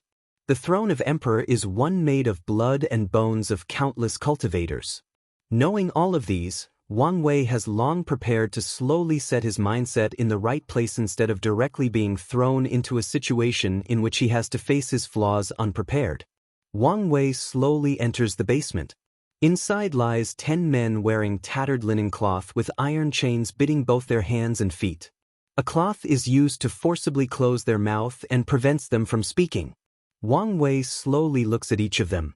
From their facial expression, he could see the great fear and dread in their eyes. It was the fear of death approaching them, yet being totally powerless to prevent it. In fact, not all of them are actually afraid. From the subtle soul fluctuation that Wang Wei could perceive, a few of them were actually quite calm and a cunning gleam of light could be seen deep in their eyes. Wang Wei could tell that these criminals were actually trying to find a slight chance of survival. The fear that they have displayed on their face is nothing but a farce to disarm him, a way for them to try to get him to either have sympathy for them or lower his guard. Wang Wei ignores all of the looks that these prisoners were given him. He walks to a table in the room and picks up a long knife. Then, proceeds toward the first prisoner and stands in front of him. Wang Wei looks at the prisoner while his hand holding the saber tremors slightly. A great amount of dread suddenly overcomes him. He hesitates. This is a life that he was about to take. No matter how sinful said life was, It is still a life. What right does he have to take it away? If he does take their lives, would he be any better than them? While Wang Wei was dealing with this ethical and philosophical dilemma, the prisoners started to have hope. They hoped that this young master would have sympathy for them and let them spend the rest of their lives in prison. It took a total of 30 minutes for Wang Wei to make a decision. He looks at the first prisoner, with trembling hands, screams out loud and stabs him repeatedly. Wang Wei did not know how many times he stabbed the poor bastard. After the first stab, he had immediately lost consciousness. All he could rely on was instinct. When he woke up, his robe was full of blood. He sat on the floor with a dead body and 9 horrified prisoners. He started to think about what he has just done. Soon, the realization that had taken a life dawned on him. He asked himself, did he regret it? The answer is of course yes. It is true that these people are in fact quite wicked and deserve death. However, no matter what excuse he could come up with, a life is a life. Afterward, Wang Wei asked himself, if he was given the chance to redo it again, would he still make the same choice? The answer he came up with is still yes. He is a person destined to walk the path of the emperor. In the future, the amount of lives that will end on his own hand will be incalculable. What he had just done was just the first step in order to adapt. It is true that the act of killing someone is actually quite the horrible feeling. Unfortunately, he will have to get used to this feeling until he can completely ignore it or he becomes numb to it. After realizing all of this, Wang Wei had a feeling that something of great importance was taken away from, and he knew that he would never be able to take it back.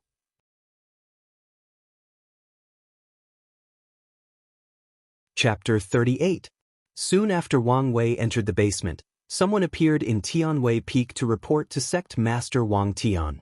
Wang Tian, who was reviewing a bunch of documents from different jade talismans, suddenly asks to the empty void without even raising his head, "Shadow, what are you reporting to me today?" The shadow answers in his hoarse and indifferent voice. A few minutes ago, the young master entered the basement with a bunch of prisoners and he exited the basement with blood all over his clothes. After hearing the shadow's word, Wang Tian immediately understood what these words meant. He raised his head and looked in the direction of the Wang family mountain. His vision penetrated more than 1,000 miles of distance. It passed through countless formations and obstacles and saw his son. At this time, Wang Tian saw that his son's body was still full of blood and he was waiting for the maids to prepare a bath for him. Wang Tian could also see that the state of his son was not good right now. After finishing checking on Wang Wei, Sect Master Wang Tian sighed in relief. Actually, throughout the years, Wang Tian had noticed that his son was quite different from ordinary people. According to his years of observing and analyzing, he came to the conclusion that the core values of his son were completely different from all the people of the world. His son's core values involve the idea that order and restraint is necessary for the development of society, that all people are created equal. And more importantly, killing and slaughtering is morally wrong. When Wang Tian noticed these core values from his son, he was completely worried. In this world where cultivators rule and dictate everything, these values or ideas are not only worth nothing, but are quite dangerous. How can cultivators who have 100,000 years of lifespan, can destroy rivers, move mountains, and pick up the stars be equal to ordinary mortals? Furthermore, having such powerful strength, what cultivator would allow someone else to formulate laws that restrain them? As for the act of no killing, that's what worried Wang Tian the most. His son had long decided to walk the path of emperor. How can he not experience mountains of flesh and blood? Being decisive when killing is a fundamental requirement necessary for every great emperor. This is something that Wang Wei always lacked. Wang Tian believed that after experiencing the pagoda trial, this situation might change for the better. However, from the reaction of his son after his first kill, it seemed that his core values are deeply ingrained in him. However, now, Sect Master Wang Tian did not need to worry about his son. From Wang Wei's action, he realized that his son had noticed this problem and was proactive in solving it himself. As such, Wang Tian did not have to take action himself. After finishing his thought, Wang Tian motioned for the shadow to leave and continued reviewing the affairs of the sect. Soon, 7 days passed. During the past few days, Wang Wei had many nightmares that woke him up at night. In these nightmares, he would always see the face of the prisoners he had killed. They would hunt and torment him in every way possible. However, despite all of these, he always killed a few more prisoners the next day. No matter how bad his nightmares were, no matter how nauseous he was after each kill, he would continue to take a life at least once a day. Wang Wei knew that killing will become a common thing for him from now on. It is imperative that he learns how to get used to it. Today, Wang Wei was having dinner with his mother. He chatted with her while eating. However, Yu Yan could tell that her son was not paying attention. She had already learned about what happened with her son through her husband. Additionally, she also noticed the recurring nightmares he had in the past 7 days. When it comes to this matter, there were only a few things that she could help, and she was already ready to do her part. Yu Yan lightly shook her son and asked him, "Wire, are you listening to what I'm saying?" Wang Wei woke up from his daze and answered apologetically, "I'm sorry, mother, I was a little distracted." "What were you saying?" "I was talking about the story about how me and your father met and fell in love." "That's right. So what happened between the two of you?" Yu Yan coughed lightly and started telling the story again in a strange and magnetic voice. As she spoke, each of her words contained a slight, unknown fluctuation. "Me and your father were one of the brightest heaven-chosen of our era. We defeated countless so-called geniuses all over the myriad emperor world. Even me and him have fought numerous times." "Oh, how come you guys fought? And who was the winner?" asked Wang Wei intriguingly. Yu Yan answered, "As you know, I'm from the Yu aristocrat family. Our family only has one great emperor. As such, I was trained as the next heir of the family and fought for the heaven mandates of our generation. Because of this, me and your father fought a lot in our times." "As for who won and lost?" After saying this, Yu Yan stopped for a while with a little bit of shame on her face. Then, she continued, "Your father was truly an impressive heaven-chosen back then. His created Absolute Cut Sword Sutra was truly a magnificent technique with boundless prospect. I never beat him in a direct confrontation." Wang Wei immediately replied, "Direct confrontation? Does that mean you won against him using crooked methods?" Upon hearing, Yu Yan became angry out of shame and lightly slapped the back of Wang Wei's head and said, "What do you mean by crooked method? Boy, on the path of emperor, any victory accomplished by any means is still a victory." Upon hearing his mother scolding, Wang Wei laughed wryly and decided not to argue with her. So, he immediately changed the subject and asked, "If you guys were enemies, how did you fall in love?" Once Yu Yan heard her son's question, she secretly smiled. Wang Wei himself did not notice the fact that during this conversation he was not once distracted or dozed off. He forgot the psychological torments that he had endured the past 7 days. The reason for that was that Yu Yan secretly used a hypnotic technique that distracted Wang Wei and focused entirely on her words. This technique is a simple application of the soul after entering the primordial spirit realm. Of course, cultivators in the supernatural and divine body realm can do it too, but it would not be so exquisite and subtle. Yu Yan continued her story. "We fell in love while visiting one of the 6 forbidden land, the Blood Earth, located in the northern Black Tortoise continent." "Mother, wait, I thought that the forbidden lands were a death place? Anyone who entered will die, even great emperors." Yu Yan slapped him again and said, "Don't interrupt me. The forbidden lands are indeed dangerous even for great emperors, but that is only the core area. Every once in a while, these forbidden lands would open and countless cultivators would swarm there to find their own opportunities. Me and your father were the same. Unfortunately, even the outer areas are full of dangers and few cultivators that entered could survive and make it out alive. I met your father there and we were besieged by a bunch of blood azuras. In order to get out there alive, we decided to cooperate. During countless fights, after saving each other's life many times, we developed a bond deeper than friendship and eventually fell in love." Wang Wei was a little fascinated by the love story of his parents. However, he did not think things were as simple as his mother stated. Both of them shouldered the hope and dreams of their family. How could they easily give up such things for love? After pondering this question, he directly asked his mother. Yu Yen, with a look of reminiscing on her face, responded, "In order to prevent our family from intervening in our relationship, we made a heavenly Tao vow that we will do all of our best during the fight for heaven mandate, and no matter the outcome, it will not change or affect our love for one another. However, as you know, things didn't go the way we planned. Our generation was quite unlucky. Well, maybe it was for the best. Our family is happily together now, and we still had the blessing of having you." After saying this, Yu Yen gently caressed the top of Wang Wei's head, which made him a little bit embarrassed. His mother always likes to caress the top of his head. While Wang Wei was distracted and trying to remove his mother's hand from his head, Yu Yen secretly crushed a pill into powder and put it in Wang Wei's milk on the table. Following this, she said, "Okay, there is no need to be embarrassed. I am your mother after all. I've changed your diaper countless times when you were a baby. Even if one day you become a great emperor, this fact will not change. Go, finish your meal and drink your milk." Wang Wei sighed helplessly and followed his mother's order. He ate and drank his milk. Well, for some reason, he found that the milk tasted different from before. He has been drinking this milk ever since he was 3 months old and was very accustomed to its taste. This milk is taken from a Saint Level 7 colored cow and has great effect on nourishing the body and establishing a solid foundation for cultivating. The 7-colored cow is a very docile demon race that have been domesticated by the Tao opening sect for millions of years to train their disciples. Of course, only a few people like Wang Wei can get access to the Saint Level cows.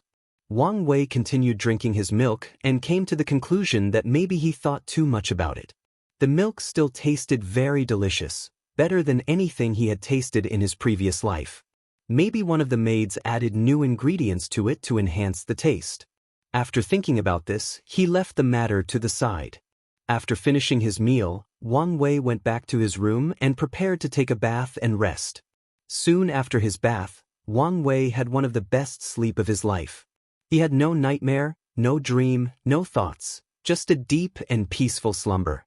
Later that night, Wang Tian returned home after dealing with all the sect's affairs. When he saw his wife, he immediately asked, "Did you do it? Did you give him the soothing heart pill?" Yu Yen looked at him, snorted, and angrily said, "Of course I did. Are you doubting my abilities?" Wang Tian was immediately perplexed. Where did his wife's hostility come from? He started thinking whether he did something wrong. Well, he could not think of something. The only thing that came to mind was Great Elder Yen Mei. However, ever since his son's birth, he had even started to stay away from her. The only time they met was during official sect meetings. Instead of figuring out what's the problem, he directly asked, "What is the problem? Why are you so angry?" Yu Yen answered grudgingly, "I just don't understand why we have to feed our son the heaven-grade soothing mind pill when the saint-grade enlightening pill would be much better. I'm telling you, Wang Tian, if your Tao opening sect cannot afford to treat Wire better, my Yu family will be more than happy to do it." Upon hearing his wife's word, sect master Wang Tian's corner of the mouth twitched slightly. Heaven-grade pills are used by void-shattering realm cultivators. Each one is beyond precious and could lead to countless people fighting and killing over a single one. Not to mention that the soothing Ming pill can help cultivators enter an empty state of mind to better understand and control the laws. The value of this pill is simply unimaginable. In fact, there is very little market for them as most factions in the world control the distribution of those pills to prevent casual cultivators from acquiring them. Now, this precious pill was used as a way to prevent a child from having nightmares, but his wife seemed dissatisfied and wanted to use a more valuable one. The enlightening pill has the same effect as the soothing Ming pill, but the intensity is countless times greater, and as such, it is effective for Saint Realm cultivators. The preciousness of this pill can be imagined. In fact, Wang Tian used this pill to cultivate himself, as did many great elders and elders of the sect. How can it be used to treat a child's nightmare? Although the Tao opening sect does not lack this kind of pill with its foundation, it does not mean it can be as extravagant as this. After forcing himself to calm down, Wang Tian said in a gentle tone. Wife, calm down. A saint-grade pill is too powerful for Wire to take. Instead of helping, it could do more harm instead. Yu Yen glanced at him and said, You can say whatever you want, but you cannot hide the fact that you are being cheap with your son. Tonight, you do not need to sleep in our bedroom. You can meditate in your cultivating room. After saying this, Yu Yen left without even looking at him. Wang Tian watched his wife leaving with a wry smile on his face and thought to himself, It seems that tonight I will not sleep. I will just go meditate. Soon afterward, Wang Tian left in the opposite direction.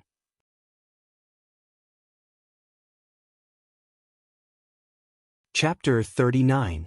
After his wonderful rest last night, Wang Wei woke up full of vitality and spirit.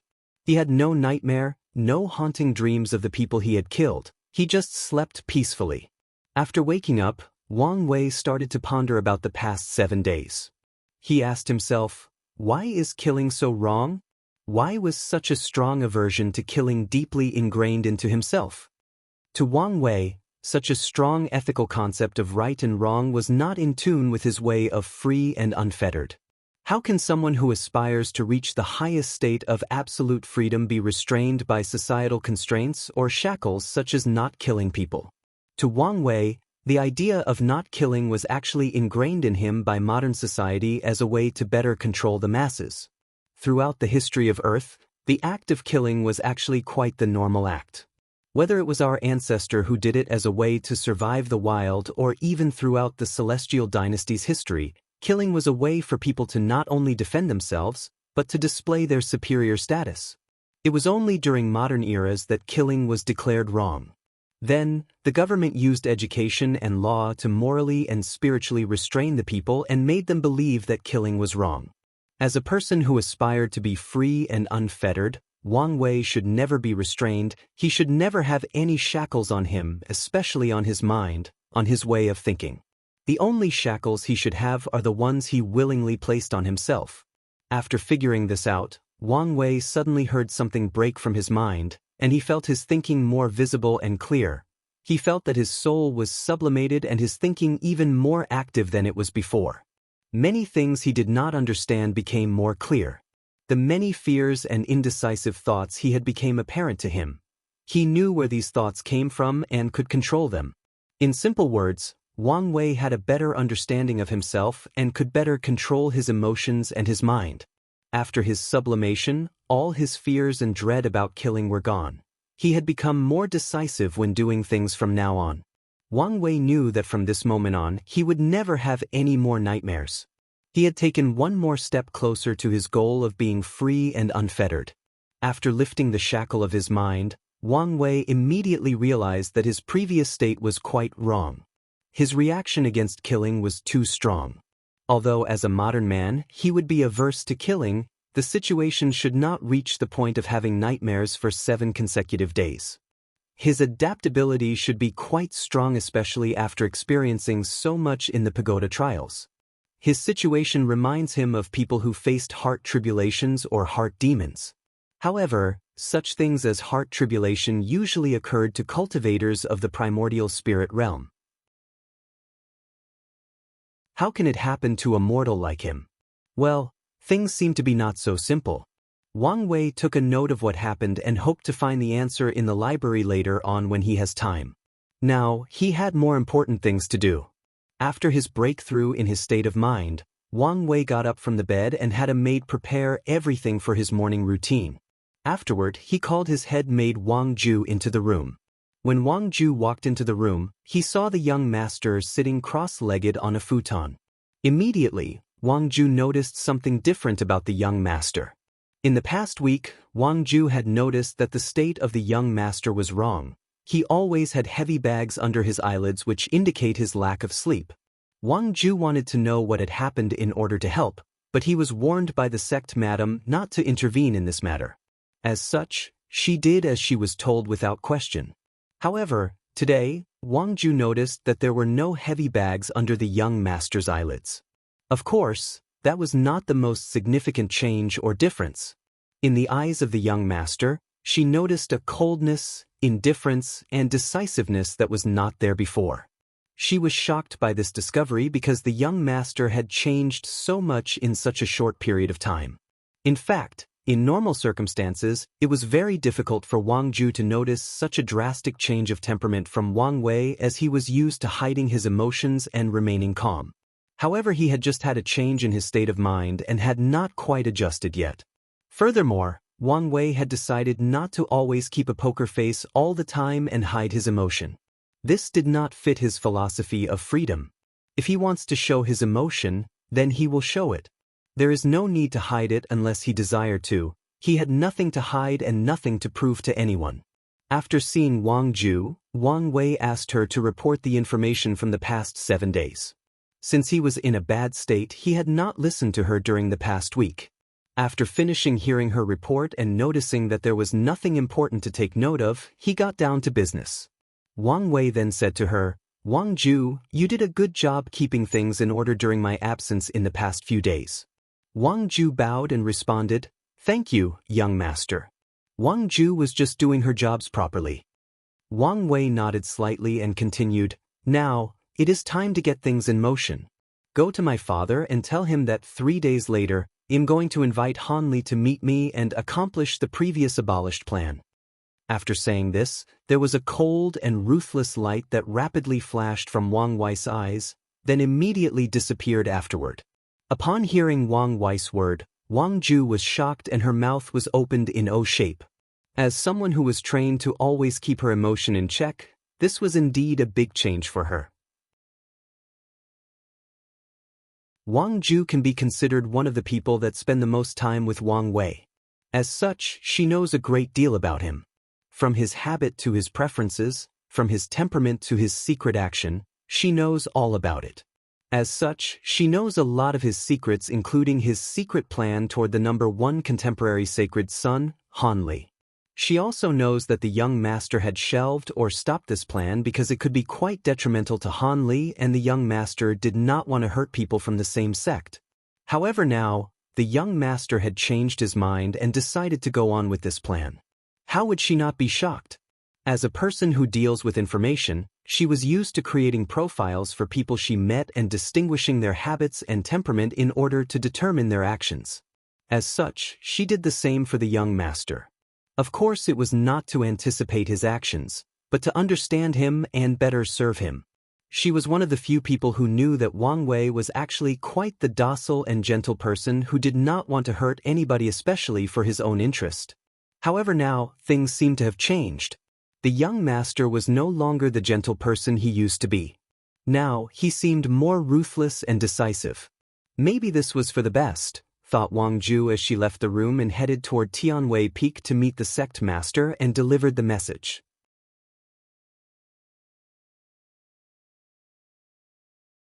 Chapter 40.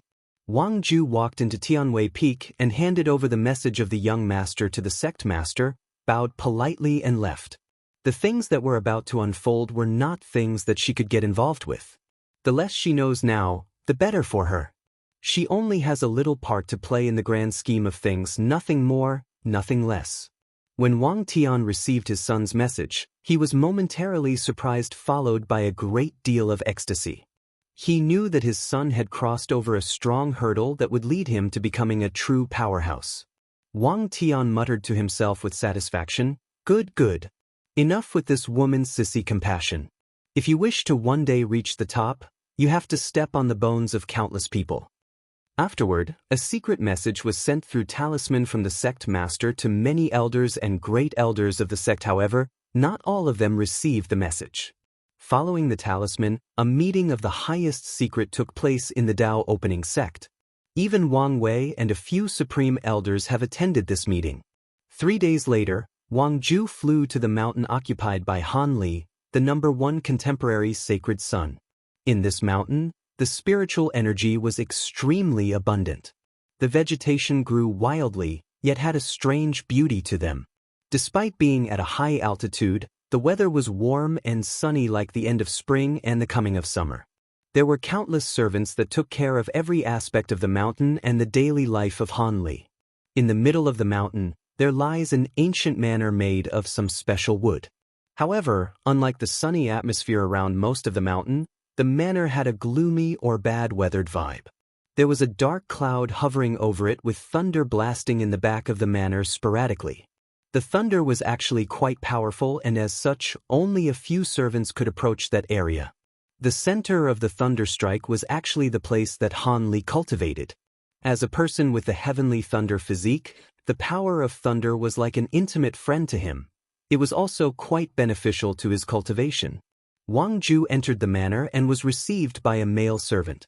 He was the supervisor of the manor, a position similar to the head maid. Wang Ju proceeded by mentioning her intention, then the supervisor went to notify Han Li.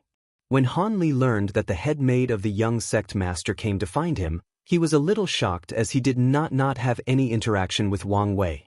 Follow which, he said to his supervisor, "Go invite her in. I want to know her purpose in coming all the way here." Soon afterward, Wang Ju entered the cultivation palace of Han Li and met him personally. The first impression that Wang Ju had of Han Li was that he was very aggressive. There was thunder flashing constantly in his eyes. He gave the feeling that you have done something wrong, as such, heaven will punish you. Wang Ju bowed politely and said, "Hello, young master Han Li." Answered Han Li, then proceeded to directly ask, "What brought you to my manor?" "My young sect master has invited young master Han Li to come drink tea and discuss some important matter." "Oh, what important matter could that be?" asked Han Li in surprise. "Sir, you are embarrassing me. How could this lowly maid know what important matter the young master wants to discuss?" answered Wang Ju with a calm face without any emotions on her face. Of course, Han Li did not believe her words. He knew that Wang Ju was in charge of the intelligence network of Wang Wei. Even if she did not know the exact details, she was bound to know a little information. Han Li knew that such an invitation was not a simple discussion. As a direct disciple of Great Elder Long Bo, he belonged to the sectarian faction of the sect, while the young sect master belonged to the Wang family. The factions have been fighting and competing for countless years. Now, suddenly he received an amiable invitation from his competitor. How can things be as simple as a discussion? After thinking about it for a few moments, Han Li decided to go and see what the young sect master was planning. He believed that with his superior cultivation level and the backing of his master, nothing will happen to him during this visit. Despite this though, he decided to take certain precautions before heading there. As such, he said to Wang Ju, "Very well, I will attend the tea meeting. However, please give me a few minutes to prepare first before heading there." Wang Ju nodded politely in acknowledgement of Han Li's preparation before departure, then waited quietly for him. Han Li entered a secret room. He took a deep breath to adjust his state, checked all his magic equipment in his space ring, then took out a talisman and informed his mentor Great Elder Long Bo about the meeting. After doing all of his preparation, he followed Wang Ju to the Wang clan's exclusive mountain where Wang Wei waited for them with freshly brewed hot tea. Meanwhile, a few minutes after Han Li's departure from his mountain, his mentor, Great Elder Long Bo, received a message talisman from his disciples. Long Bo was meditating when he received the talisman from his disciples. At first he was quite puzzled about why Wang Wei invited his disciple to meet him. Then he remembered the secret plan that was previously abandoned due to the kindness of the young sect master. He was one of the most prominent opposition to this plan as it was very detrimental to his own disciple. After thinking about this, Long Bo immediately opened the formation and left his cultivating hall and headed toward the Wang family mountain to stop his disciple. However, as soon as he exited the mountain, a few powerful aura immediately locked on him and prevented him from going further. Great Elder Long Bo's face became angry and he immediately appeared in the cloud where he saw Great Elder Yen Mei and Li Jiang leading a few other elders to surround and stop him. Long Bo became more furious when he saw these people as he knew that he could not stop the suffering of his disciples. Long Bo asked them angrily, "Yen Mei, Li Jiang, I thought we have already decided to stop the previous plan. Why are you doing this now?" Great Elder Yen Mei answered nonchalantly, "The young master changed his mind, so the plan must go on." "What about my disciple?" replied Long Bo furiously. "Some sacrifices are necessary for the future of the sect. The Dao opening sect had not had a great emperor for too long. If the so-called 9-emperor curse is not lifted, the only thing awaiting us is the inevitable downhill of the sect. Our status as the most powerful sect will be impacted, following which the chi luck of the sect will also start to go downhill. If sacrificing your disciples can provide the young sect master a better chance at proving the Dao, then he must be sacrificed for the greater good of the sect. Upon hearing Li Jiang's cold and ruthless answer, Long Bo became quiet. He knew that what Li Jiang said was right, and if he was in their shoes, he would make the same choice. However, now, it was his faction that had to make the sacrifice. He was quite unwilling. Long Bo did not give up immediately. He looked in a certain direction and said, "Can you guys not do anything? Just watch as they sacrifice one of our own like this?" Right now, the only option available to Long Bo is to invite his fellow sectarian faction to take sides with him and prevent the incoming fate of his disciple. Following Long Bo's words, a sigh riveted in the empty void from far away. Then someone said, "Long Bo, I understand how you feel, but this is not the time for infighting. Even the Supreme Elders have already decided to keep exacting the plan. There is nothing you can do to stop it. Additionally, the sect has already voted to compensate your disciple afterward. He will not lose much." Long Bo became more furious when he discovered that even people of the same faction with him did not take his side. He looked coldly at Great Elder Yan Mei and Li Jiang, then at the direction of his allies, then returned to his mountain. He had to make a new plan for the future and find a way to help his disciple. The other people of the sectarian faction may have given up for the greater good of the sect, but he was not reconciled to quell his ambitions yet.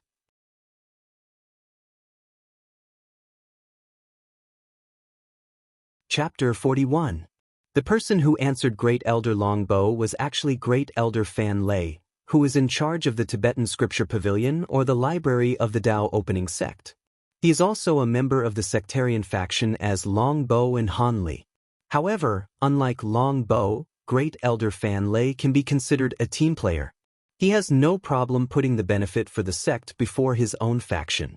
Despite the contradicting personality, Fan Lei and Long Bo are actually quite close, or should say they were close. Great Elder Fan Lei, who was looking over the library, looked in the direction of his old friend Long Bo and sighed melancholy. As one of the closest friends to Great Elder Long Bo, he truly understood his ideas and ambitions. Fan Lei knew that Long Bo wanted to strengthen the amount of power that the sectarian faction has in the sect. And what is the best way to do so? Of course, it is to have another emperor. In the Dao opening sect, the Wang family has 4 emperors, the Li and Yen family both have 2 emperors each.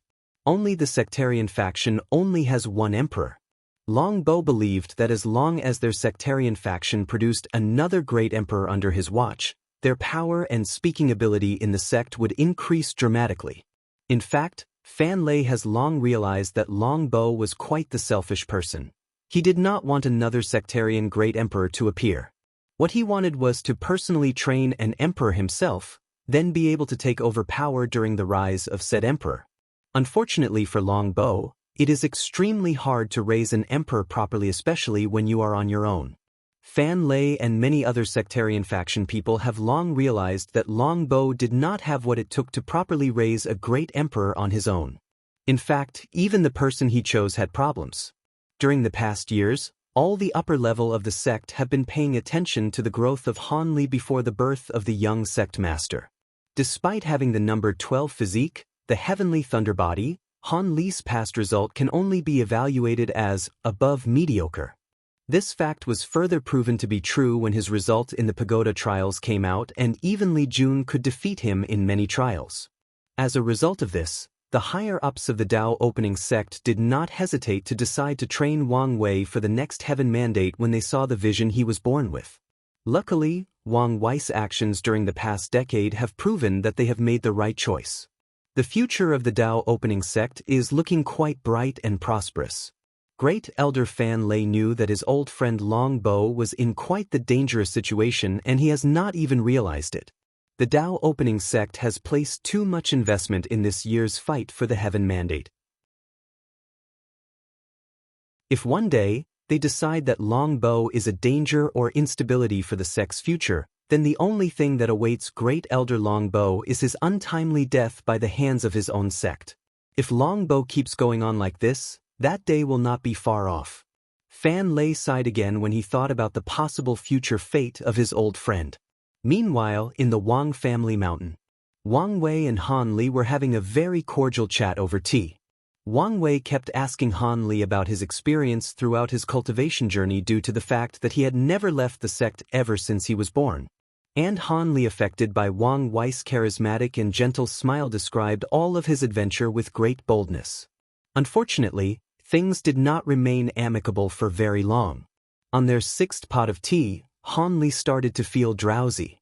Before he could take immediate action to relieve himself of this state, he discovered that his cultivation was actually sealed. Soon afterward, he passed out in the room, and the blooming smile in Wang Wei's face was slowly relieved and turned into an indifferent one. A few breaths afterward, a few more people appeared in the room. They were the Great Elder of the Formation Hall, Refining Hall, Pill Hall, and Talisman Hall. Furthermore, there were two Supreme Elders who had a great deal of accomplishments in formation who came to supervise the other people. When Wang Wei saw all of the people who appeared in his room, he was not surprised as he expected them to come. Wang Wei saluted all of them and asked, "Is everything prepared?" The Great Elder of the Formation Hall, Li Feng, answered, "You do not need to worry, young sect master. Everything was designed according to your instructions." Wang Wei nodded in satisfaction. Soon, the passed-out Han Li was taken into a secret room full of all kind of formations and a bunch of equipment that looked like a dissecting table. In fact, this description is actually quite adequate. The purpose of Wang Wei doing all of these to Han Li is to actually dissect him and discover the source of his special physique. Ever since he was young, Wang Wei knew how much advantage that people with special physique had, especially in the early and middle stage of cultivation. Wang Wei was quite jealous of these special physiques. Unfortunately for him, heaven did not give him one. So, Wang Wei concorded a plan to acquire a special physique on his own. Since heaven did not give me one, I shall take it for myself. This thought has been riveting in his mind for countless years. In order to make things happen, he plunged straight into the library and read all the knowledge that the sect had about special physique. Some notes even contain some great emperor understanding of special physique. Through countless documents, Wang Wei came up with the hypothesis that most people with special physiques are actually people born with fragments of law lodged both into their bodies and souls. Because of these fragments of laws, people with special physique have great cultivating talents. And as their cultivation grows higher, the fragment of law in their body will be perfected and provide them with all kinds of amazing and weird talents. In order to prove his hypothesis, Wang Wei studied the blood of his father, who also has a special physique, and the blood of countless other people with special physique. In order to get these bloods, the Dao Opening sect had to activate many of the sleeping spies they had all over the world. However, it was not enough to truly discover the truth of special physique from studying a few drops of blood. Although Wang Wei's father donated a drop of source blood which in fact hurt his cultivation level and took years to heal, to his son for his study, it was not enough to unravel the mystery of special physique. In the scenario, this is where Han Li came into play. As the only person with a special physique available to the Dao Opening sect, he could provide much more information than a few drops of blood. However, studying Han Li would involve searching both his soul and source blood, which is quite damaging to a person. As such, Wang Wei previously did not want to harm him. But now, he changed his mind and a terrible fate might await him.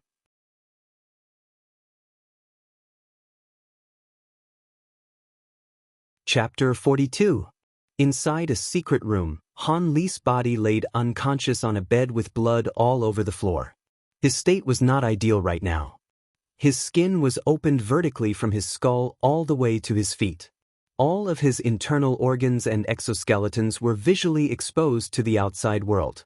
The only thing that indicated that he was still alive was the slight expansion of his lungs, like two balloons filled with oxygen at a carnival fair. There were countless formations made of countless runes that shined on Han Li every few breaths. These formations were recording and analyzing every part of fluctuation on Han Li's body. From his breathing to his cultivation level, from his muscle to his blood, from his divine sense to even his soul fluctuation. There was no part left unchecked, no stone left unturned. In a bed beside Han Li, there were 3 drops of blood that glowed brighter than the summer sun at its peak. These 3 drops of blood were actually the source blood of Han Li. Each of them contained a great amount of energy and could be used to create powerful pills. Right now, Great Elder of the Formation Huoyanju was observing these 3 drops of blood with great ecstasy. He proclaimed to Wang Fu, the Great Elder of the Refining Hall, "I have found the fragment of law from the source blood." The young master was right. "What about you guys? Did you discover anything?" Great Elder Wang Fu responded, "Me and Great Elder Li Jian have also discovered the fragment of law in his soul." Great Elder Li Jian, who was responsible for the alchemy hall, said in reverie, "Han Li is only in the peak of divine body realm, yet he already has access to some power of law that only void-shattered realm powerhouse can have. No wonder the people with special physique are so abnormal in the early stage of cultivation." Great Elder Qin Hua of the Talisman Hall is a beautiful middle-aged woman. She asked the 2 supervising Supreme Elders, "Supreme Elders, did we miss something during our observation?" One of the Supreme Elders answered, "Everything has been recorded and reviewed by the 2 of us. All you need to do is relay the information to the young master." "What should we do with Han Li?" asked Great Elder Wang Fu. The young master was considered his own nephew. As such, he did not want to have an enemy of his lying around the sect. He would have preferred that Han Li be dead. Great Elder Qin Hu, who belonged to the sectarian faction, immediately replied, "According to the order of the young master, we just need to put Han Li's body back the way he was. Although from now on, Han Li will only have less than 80% of his previous strength." Furthermore, the young master said to reward him with a heart demon pill to allow him to break through the primordial spirit realm. Why would the young master leave him alive? Does he still have so much compassion? Asked Great Elder Li Jian. Great Elder Qin Huan answered back, "No, according to the young master, Han Li still has certain values in the future. As for what values he was referring to, I have no idea." "Very well," answered Great Elder Yen Ji. "Since the young master has orders to spare him, then do so. However, someone should be sent to monitor him and Longbow at all times." Everyone agreed with Great Elder Yen Ji, especially the 2 Supreme Elders. Seeing the different factions of the sect working together for the better future of the Dao opening sect, they knew that their generation had excellent successors. The future of the sect is going in the right direction. A few hours later, Han Li was sent back to his mountain with a weakened body and a few memories missing. Although he immediately felt something was wrong with him when he woke up, he did not know the direct cause. Even his mentor did not dare tell him the real reason, even if he wanted to. Great Elder Longbow knew that one of the main reasons that his direct disciple was still alive right now was due to his ignorance. If he ever discovered the real cause of his Bodhis abnormality and became resentful, then only death will follow him. As such, he lied and told his disciple that he might have done something wrong during his cultivation and he will find a way to fix him. Meanwhile, in the Wang family's mountain, Wang Wei was reading the result of the analysis of special physique from the Great Elders and the Supreme Elders. It turned out that his hypothesis was right. People born with special physique were granted fragments of law by heaven upon their birth. The number 1 absolute chaos physique was granted a fragment of the law of chaos. The number 2 heavy axe physique was granted a fragment of the law of power. And the number 3 7 emotion 6 desire physique was granted the law of 7 emotion and 6 desires. Wang Wei believed that as long as he can get the source of a law and baptized both his body and soul with it and survive, then he will acquire a special physique. However, the process will not be as simple as stated. Fortunately, Wang Wei was long prepared and made sufficient preparation for this endeavor. To make sure that everything goes as planned, enough preparation is always needed. Suddenly, Wang Wei thought of something. If he had enough data from one of the top 3 physiques, his plans would not only be much safer, but also have a higher chance of success. However, the problem lied in the fact that he could not get access to any of the top 3 physiques to properly dissect. The number 1 physique is hiding somewhere in a lower realm. The number 3 physique is also hiding somewhere in the eastern Azure Dragon continent. The only available physique left is the number 2 physique, who is the crown prince of the Great Zhou Imperial Dynasty, located in the same central continent as the Dao opening sect. However, even if Wang Wei knew where he was, there is nothing he could do. As a person born with such powerful physique, the Crown Prince will definitely be a great contestant for this generation Heaven Mandate. Such Heaven Chosen will definitely have a supreme realm powerhouse protecting him 24/7 just like Wang Wei did. Additionally, the Great Zhou Imperial Dynasty is a powerful dynasty that has nurtured a total of 3 great emperors. As such, they are not easy to mess with. Although Wang Wei is the young sect master of the Dao opening sect, he did not want to abuse his powers and create powerful enemies for the sect all over the world. Despite all of these circumstances, Wang Wei did not immediately give up the idea of dissecting the number 2 physique. All he needed was the right time, place, or circumstance for his action to succeed. And Wang Wei knew that the right moment was quickly approaching. That was the Spirit Road 4 years later. This was the perfect place. Now, all Wang Wei needed was the right bait to lure his prey into the trap.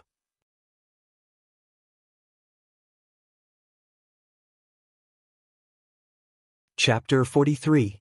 The Spirit Road is in fact a trial created by Heavenly Dao to not only properly train Heaven Chosen of the Myriad Emperor world, but also a way to entice geniuses from the lower plane to enter the Myriad Emperor world. According to knowledge that Wang Wei learned from the library, in the Endless Void, there are hundreds of Heaven Mandate worlds like the Myriad Emperor plane.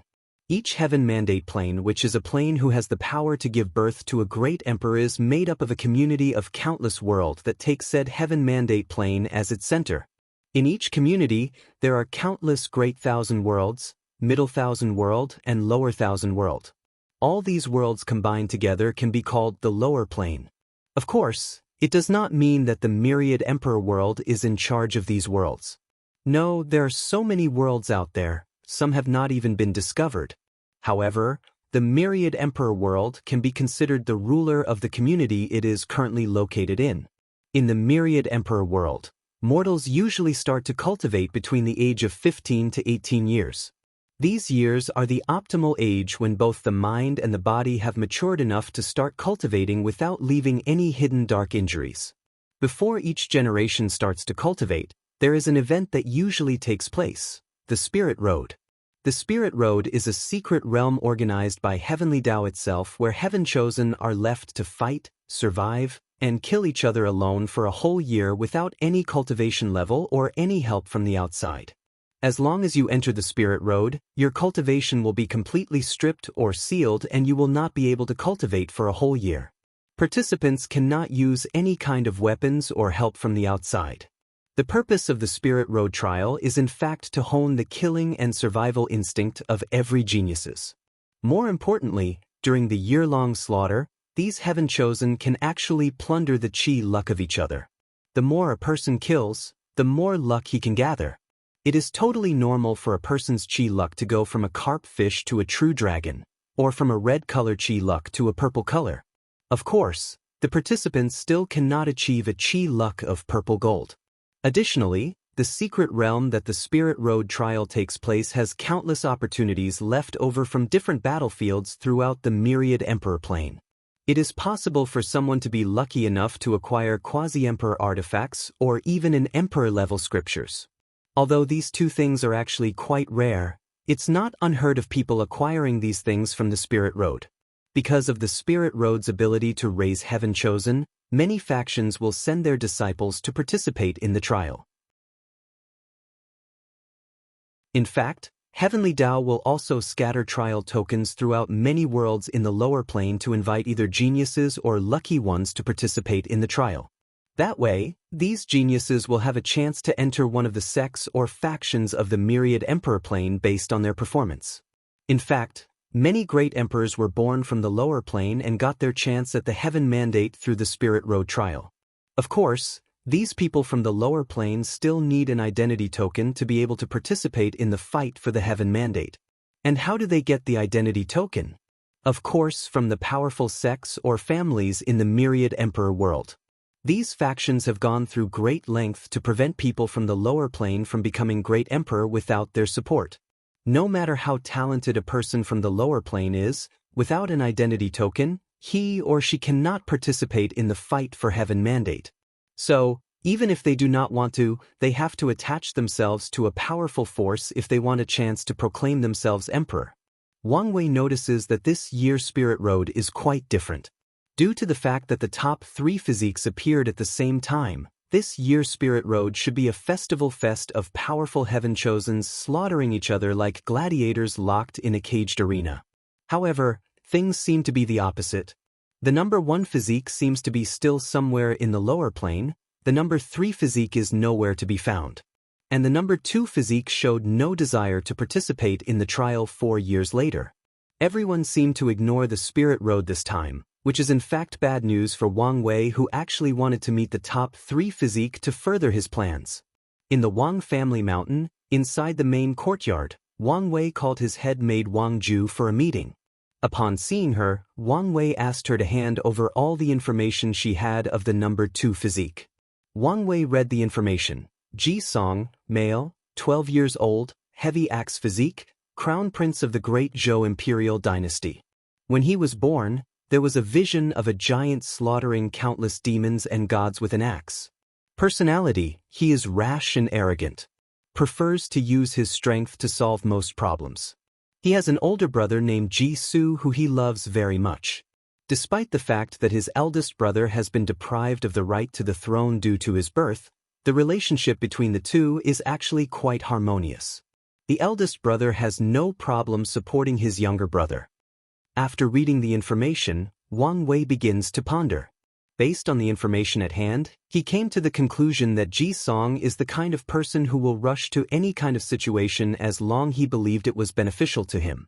As such, as long as he provided him with the necessary bait, maybe he could lure him to change his mind and participate in the Spirit Road trial.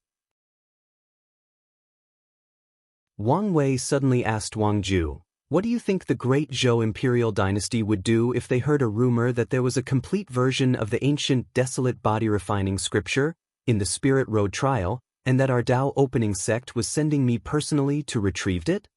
Wang Ju was a little surprised by the sudden question, thought about it for a few seconds and answered, "The ancient desolate body-refining scripture was created by a great emperor of our Dao opening sect who also had the heavy axe physique. You could say this scripture fits perfectly with the heavy axe physique. If the higher-ups of the Great Zhou Imperial Dynasty had the opportunity to acquire it, they would go to great lengths to do so. Even if it was just a rumor, they will still try to discover if it was true." Wang Wei nodded in acquiescence. However, Wang Ju continued, "But, young master, what is the point of doing this? Do you want to take the chance to kill Ji Song during the Spirit Road trial?" Wang Wei looked at her and said, "Do not be silly, Wang Ju.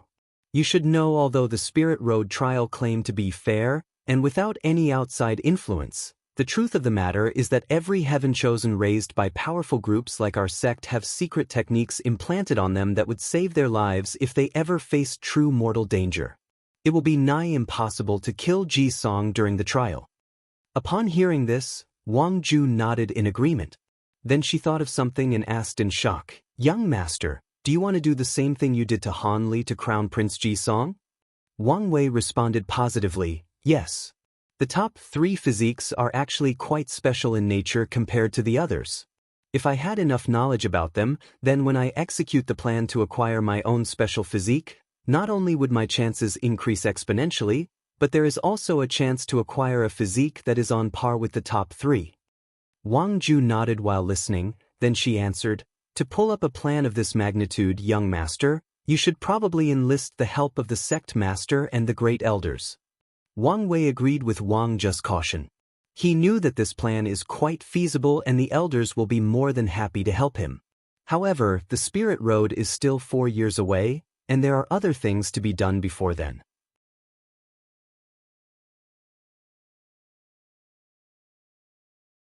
Chapter 44. Wang Wei waved to Wang Ju to leave and start to put his plans into action with the help of the elders, while he had other things to prepare beforehand. Acquiring a special physique is not an easy thing. Just knowing that people with special physique have fragments of laws into their body will not magically turn someone into a person with special physique. How to turn this knowledge into practical action? Can you just place a fragment of law into someone else's body? No, the power of law is unimaginably powerful. Even a fragment of it is enough to blast any cultivator below the void-shattered realm into smithereens, let alone a mortal. In order to enjoy all the benefits of people with unique physiques, Wang Wei believed that the transition should be done before he starts to cultivate. As such, he did not have a lot of time to prepare. Now, many other problems appear. How do you allow a mortal to survive the baptizement of the law without being completely annihilated? How to allow the fragment of law to be beneficial to the users instead of being harmful? How to ensure that the fragment of law will not directly destroy the person's soul, but evolve to make it more powerful? Wang Wei came up with a variety of methods including the use of pills, formations, and other auxiliary items, but the core of which is a cultivation technique that his father and grandfather took years to help him create. This technique is called by him as the 10,000 things adapt to one sutra. This technique, or Tao art, was inspired by the concept of evolution from his last life. Evolution can be simplified into the idea that among a group of individuals, they have certain traits that allow them to survive or adapt to a drastic change in the external environment.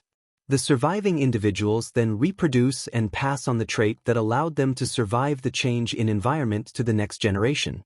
This process is slow and could take from thousands to millions of years.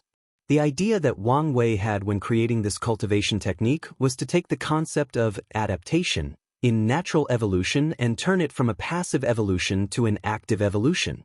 What that means is that by cultivating the 10,000 things adapt to one sutra, Wang Wei will endow his body with the ability to adapt to extreme circumstances such as fragments of laws embedded in his body then survive and evolve into a better or higher state of life. This process will not take as long as natural evolution. As a matter of fact, the process will be almost instantaneous. Of course, as a price, an enormous amount of energy will be needed. Luckily for Wang Wei, this world does not lack energy as it is filled with boundless spiritual energy all over heaven and earth or in the form of minerals such as spirit stone or source. Additionally, spiritual qi is actually a wonderful type of energy that allows people to evolve into higher beings with powerful strength and unlimited lifespan. It is the best catalyst for Wang Wei's technique. Although the prospect of the 10,000 things adapt to one sutra seems quite appealing, the process is in fact quite arduous and tortuous. In order to cultivate this technique, Wang Wei will have to place himself in countless kinds of harsh environments and force his mortal body to adapt and survive these environments before he could take on the power of Lano, a fragment of it. First, Wang Wei will be placed in both high and low temperature, then he has to cultivate the 10,000 things adapt to one sutra, to the point where his body can generate heat on his own and control it to survive.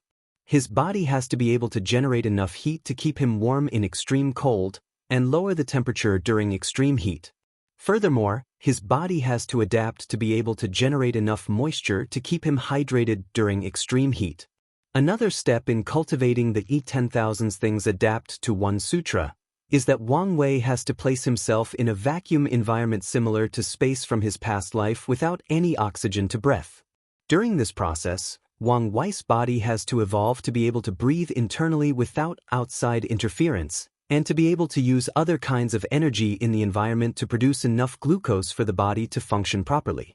After that, Wang Wei has to ingest all kinds of different poison, then allow his body to evolve to be able to analyze any poison and develop the necessary antibodies for them.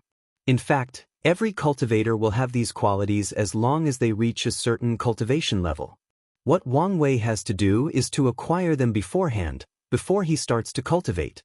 When all of these conditions are met, then Wang Wei will be ready to integrate some fragments of law into his body, then evolve into someone with special physique. This process will take some time, at least 4 to 5 years, and numerous precious resources are needed to ensure the safety of Wang Wei. Of course, Wang Wei will not be alone during these suffering times. Li Jun will also cultivate the 10,000 things adapt to one sutra in order to try to get a special physique too. Wang Wei needs a powerful general that he trusts during his fight for the emperor throne. And he chose Li Jun after much consideration. Him and Li Jun grew up together and had established a high level of intimacy. They treated each other as brothers. Furthermore, Wang Wei can be considered the only person in the sect that treated Li Jun better and acknowledged him as a person, of course, except Li Jun's mother. It did take Wang Wei a while to convince the elders to properly train Li Jun, as the amount of resources needed to cultivate this technique will be quite large and precious, but in the end, at the insistence of Wang Wei, they finally agreed. Furthermore, the accomplishments of Li Jun the past few years during the pagoda trial proved that he is worthy of being properly cultivated by the sect. While Wang Wei and Li Jun were preparing to start cultivating the E10,000 things adapt to one sutra, a meeting took place in another domain in the Qilin central continent. This domain, which is approximately the size of 2 Earth-togethers, was the location of the capital of the Great Zhou Imperial Dynasty. This domain is an enormous city exactly like the Emperor Enlightening Academy. However, unlike the city of the Emperor Enlightening Academy that is clearly divided based on each student, this city seemed to be one entity, with a magnificent palace in the center. There lived the sovereign and all the members of the royal family, including Ji Song with the heavy axe physique. In the myriad emperor plane, no one dares to bear the title of emperor, except for cultivators who have borne the heaven mandate and proved the Tao. Even if someone rules millions of li of land and has power over billions of citizens and can determine their life and death, that person still cannot have the title of emperor. He or she can be called king, rulers, monarch, or sovereign, but never emperor. This is a title reserved to the most supreme beings of this plane, the most noblest of existence that stand at the peak of the food chain. Back to the topic. Somewhere in the palace, the sovereign of the Great Zhou Imperial Dynasty held a meeting with all of his officials. The sovereign named Ji Wen was a majestic middle-aged man wearing an embroidery robe filled with 3 multicolored dragons, each representing a great emperor of the Great Zhou Imperial Dynasty. He had a magnificent crown on his bun-like hair. Sovereign Ji Wen asked with an authoritative voice, "Is the news true? Is it confirmed? Is there really a copy of the ancient desolate body-refining scripture in the Spirit Road trial?"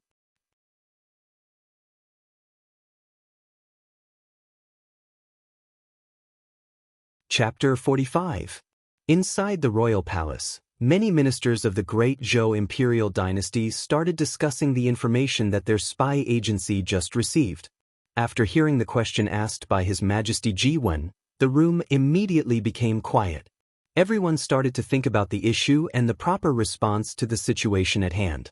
A few minutes afterward, a high-level minister indicated by the fact that he stood in the front row of all the people present took a step forward and answered, "Your Majesty, given the source of the information, the news is likely true. We should take immediate action to try to take possession of the ancient desolate body-refining scripture." While this minister was talking, his head was looking at a person a few feet from him. This person was the head of the dynasty's brocade guard, which was in charge of intelligence gathering both internally and externally. After hearing his minister's word, Sovereign Ji Wen looked at the head of the brocade guard, who nodded his head in acknowledgement of the fact that the news was in fact reliable. Following the first person to speak up, another high-grade minister also stepped up and said, "I agree with this statement, Your Majesty. The ancient desolate body-refining scripture is of great importance to Crown Prince Jisong's rise to becoming a great emperor. Although our Great Zhou Imperial Dynasty has 3 great emperor-level cultivating scriptures, none fit the Crown Prince as perfectly as the ancient desolate body-refining scripture. If there is a slight chance of acquiring it, we must not let it go." Following this minister's statement, many people spoke in agreement with him. This generation, their empire has the opportunity to groom a 4th great emperor. No matter the cost, they have to try it. Sovereign Ji Wen started thinking about the words of his ministers, and deep down he also agreed to do anything possible to acquire that scripture, as it would be a tremendous help to his son during his fight for the emperor throne. However, as a ruler and Saint Realm powerhouse, His vision was much broader than most of his ministers. As such, he did not immediately agree with them. Instead, he asked someone's opinion, someone he has trusted and relied on for countless years during his reign. Sovereign Ji Wen looked at the person standing closest to him and asked, "Prime Minister Zhao Yan, what do you think about this topic?" Upon hearing his name being called, Prime Minister Zhao Yan, who had his eyes closed for most of the meeting, suddenly opened his eyes and answered in a calm manner, "Your Majesty, this lowly minister does not think that things are that simple." "Oh, what makes you say that?" "Speak freely," answered Sovereign Ji Wen. As such, Prime Minister Zhao Yan continued, "First of all, why did all of sudden news of such powerful scripture come out? Is our Zhou dynasty the only faction that has received the news, or are there any other people?" Upon hearing these questions, the face of the leader of the brocade guard changed immediately and became gloomy. He answered in a harsh tone, "From the information we received, I believed that only our Zhou dynasty had received this news." When the people in the room heard his answers, their faces also changed and became more solemn. It seems that things are not that simple. Prime Minister Zhao Yan continued to ask, "If that is the case, then there are more problems to solve. For example, who released the news and for what purpose?" Based on the fact that the information we received directly involved the ancient desolate body refining scripture, we can assume that their target is undoubtedly the Crown Prince, but what is their purpose? If the Dao opening sect released the news themselves, what motive did they have? Another minister pondered for a moment and answered, "Maybe they want to lure the Crown Prince into the Spirit Road trial and kill him to eliminate a future competitor." Many people have similar thoughts. This is the most likely reason they can figure out. However, the Prime Minister disagreed with the other people. As such, he replied, "I do not think that things are that simple. The Spirit Road trial is under the jurisdiction of Heavenly Dao itself. As such, it is not easy for an outsider to interfere. With the background of our great Zhou imperial dynasty, it is easy to have countless backhands to ensure the safety of the Crown Prince. Additionally, there is an unspoken agreement between the emperor lineage of the world not to secretly assassinate each other's heaven-chosen and allow them to freely compete with each other. If the Dao opening sect dare to secretly kill the Crown Prince, we can easily do the same thing to their young sect master." The room became silent after the Prime Minister's speech. The people in the room knew that Prime Minister Zhao Yan was right, but they still felt a little unwilling to pass such a chance to acquire a powerful cultivation technique as the ancient desolate body refining scripture. As such, another minister asked, "So, are we just leaving things like this and not do anything?" "Of course not," answered the Prime Minister. "What we have to do is remain calm and take things slowly. We can slowly investigate the source of the news and the purpose of the Dao opening sect. Furthermore, in 1 to 2 years, right before the start of the Spirit Road trial, we can send a team of delegates to officially visit the Dao opening sect. When they arrive there, we can snoop some more news." Upon hearing the Prime Minister's plan, the eyes of the other officials lit up like stars in the winter's night. Then they started discussing and fine-tuning the plan. To them cultivators, 1 to 2 years is nothing but a short nap. They can be patient and plan better. Meanwhile, in the Dao opening sect, Wang Wei and Li Jun had just started their difficult cultivation in the extreme cold and heat environment. Wang Wei had just finished today's session and was drinking tonic that prevents dark injuries in his body. This tonic was made of at least a 1,000 years old ginseng. If it was not for the fact that his body is too weak to bear the medicinal properties, the age of this ginseng would be much higher. It was during these moments that Wang Wei realized the importance of status and how lucky he was to be born in such a powerful sect. While Wang Wei was enjoying this rare piece of quiet, Wang Ju walked in to report to him. Without being polite with her, he directly asked, "What is it?" Wang Ju bowed politely and answered, "Young master, according to the information we received, there has been no further movement from the great Zhou imperial dynasty. Do you think that they have noticed something? Did our bait fail?" Wang Wei was not surprised or panicked by this news. Instead, he asked calmly, "Wang Ju, do you know what a good bait is?" "A good bait?" asked her in confusion.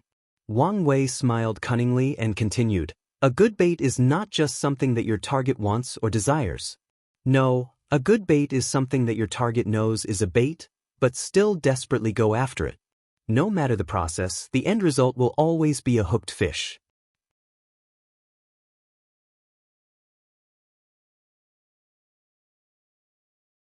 Chapter 46. Suddenly 2 years of quiet passed by, and Wang Wei turned 13 years old.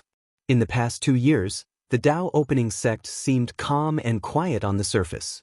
And the same can be said for the great Zhou imperial dynasty. It was as if the shocking news about the whereabouts of a powerful cultivation technique such as the ancient desolate body refining scripture was nothing but a stone sinking into a river without creating any ripples whatsoever. The situation seemed that it would remain stale for quite some time. However, today was destined to be different, to be more exciting at least for the people of the Dao opening sect, that is. Wang Wei was enjoying a rare relaxing day by drinking his ginseng tonic, when his head maid, Wang Ju, walked in with some fresh information. Wang Ju walked into the Wang family's manor, bowed as usual, and reported the information that she had just received. While Wang Wei was concentrating on the information at hand, Wang Ju looked at the young sect master. He had changed greatly the past 2 years. His figure became more thin, his complexion more pale. There were many heavy bags under his eyes. In general, he had the demeanor of a sick and dying man. However, Wang Ju knew that these were just external changes. As a cultivator in the supernatural realm, she could easily notice the internal difference of the young sect master. His single breaths were deep and long, signifying the ability to internal breathing and conserving energy. There was a large amount of medicinal energy embedded in the young sect master's body. Despite not having started cultivating, there was a large amount of blood qi scattered all over his body. These blood qi will make it a lot easier and faster for the young master to cultivate in the body refining realm and lay a powerful foundation for the future. A few minutes passed by before Wang Wei finished reading the information, then he said, "So, they are finally making a move?" "Yes, young master. A delegate composed of both Crown Prince Jisong and First Prince Jisu is currently on the way to the sect right now. They will arrive in about 2 days. What excuse did they use for this so-called visit?" "We received a diplomatic invitation concerning the dispute over a certain origin source mine. They also emphasized that it is necessary for the younger generation to get to know each other properly." Wang Wei sneered and continued, "So, they can both investigate the news about the ancient desolate body refining scripture, and also try to find my information and determine my level of threat for the Heaven Mandate battle." Wang Wei then kept on looking at the window, looking like nothing in this world mattered to him. Then, he said, "Continue with the plan we had already prepared. As for the challenge, let the Crown Prince enter the first trial of the pagoda." 2 days soon passed. The delegation of the great Zhou imperial dynasty composed of the 2 princes, Ji Song and Ji Su, the Prime Minister Zhao Yan, a retired prince of the Ji royal family which is the equivalent of a true monarch supreme elder of the Dao opening sect, and a bunch of servants and bodyguards. Sect Master Wang Tian and many of the great elders of different halls received the guest, accompanied by some noteworthy disciples. Upon arriving, Ji Su was the first to notice something odd. He did not see the young sect master of the Dao opening sect. In formal occasions such as this, only people with similar status and the same generation can receive each other. As the son of the sect master, only Wang Wei is truly worthy of receiving them, and yet he was not here. Ji Su easily noticed this because he recognized the person that was in the front receiving them. It was the number 1 contemporary sacred son, Han Li, who has just partially healed from his injury. Ji Su knew Han Li because they had fought a couple of times. And in their many fights, he had won more than he lost. Ji Su walked in the front, put his 2 hands together and slightly bowed. "It is a pleasure to meet you all." Han Li also stepped forward and returned the courtesy. However, a sudden voice rang behind Ji Su. "It seemed that we are not worthy to be received by the young sect master of the Dao opening sect. After all, your sect is one of the most powerful sects in the world." The person who spoke was a very burly man with bulging muscles all over his body. He is the very definition of the back of a tiger, the waist of a bear. He had an intimidating air about him, a calm face, but also a very condescending look in his eyes. He exudes the arrogance of a person of superior status. Sect Master Wang Tian stepped forward and said, "This younger generation should be crowned Prince Jisong, worthy of the famous heavy axe physique. Despite not having cultivated, still having innate divine strength compared to body refining first or second layer. The reason that my son did not attend this meeting today is due to the fact that he is currently visiting his maternal grandfather." Hearing this, retired Prince Jisong also stepped forward and asked, "Is true Monarch Yu Zhuang recovered from his injury?" "He is fine now," said the sect master, then went on to say, "Please come in, we have prepared adequate accommodation for all of you. If you have any other requirement, please notify the elder in charge and we will try our best to meet your needs." While a somewhat diplomatic meeting was taking place in the Dao opening sect, a very serious one was also taking place in the Heaven Mystery Pavilion. Old Chu took more than 10 years to heal from the backlash he received from calculating the fate of Wang Wei when he was just born. Even still, his lifespan was greatly affected. Unless he could find some precious medicine, he would still have to live with a severely reduced lifespan. The current pavilion master asked during the meeting, "Master, why did you call all of us for this meeting?" Including Old Chu, there were currently less than 10 people in the room, each of which were the core members of the Heaven Mystery Pavilion. The Heaven Mystery Pavilion was different from other sects or factions of this world since they were mainly focused on divination or calculating the secrets of heaven. As divination requires very special talents, there are few people who can cultivate their technique, let alone join the core membership of the pavilion. However, there are still many outer disciples of the Heaven Mystery Pavilion. These disciples are mainly there to procure resources for the core members, or to protect them. Due to the fact that people who peep at heaven secrets often receive all kinds of backlash, they are almost always in a weakened state. So no matter what the level of their cultivation, they are extremely weak when facing people of the same realm. Even the genius of lower cultivating realms can easily beat them. As such, the core members of the Heaven Mystery Pavilion require protection from powerful people. As for how they manage to keep the loyalty of the outer members, well, that is a secret privy to only the pavilion master and his master. I called all of you to this meeting because I foresaw a catastrophe strong enough to eradicate our entire Heaven Mystery Pavilion. Upon hearing this news, the pavilion master's heart started to beat rapidly. He started to perspire profusely, then cold sweat dripped down his back. "Master, we did not offend anyone. Where did this sect-destroying catastrophe come from?" The Dao opening sect.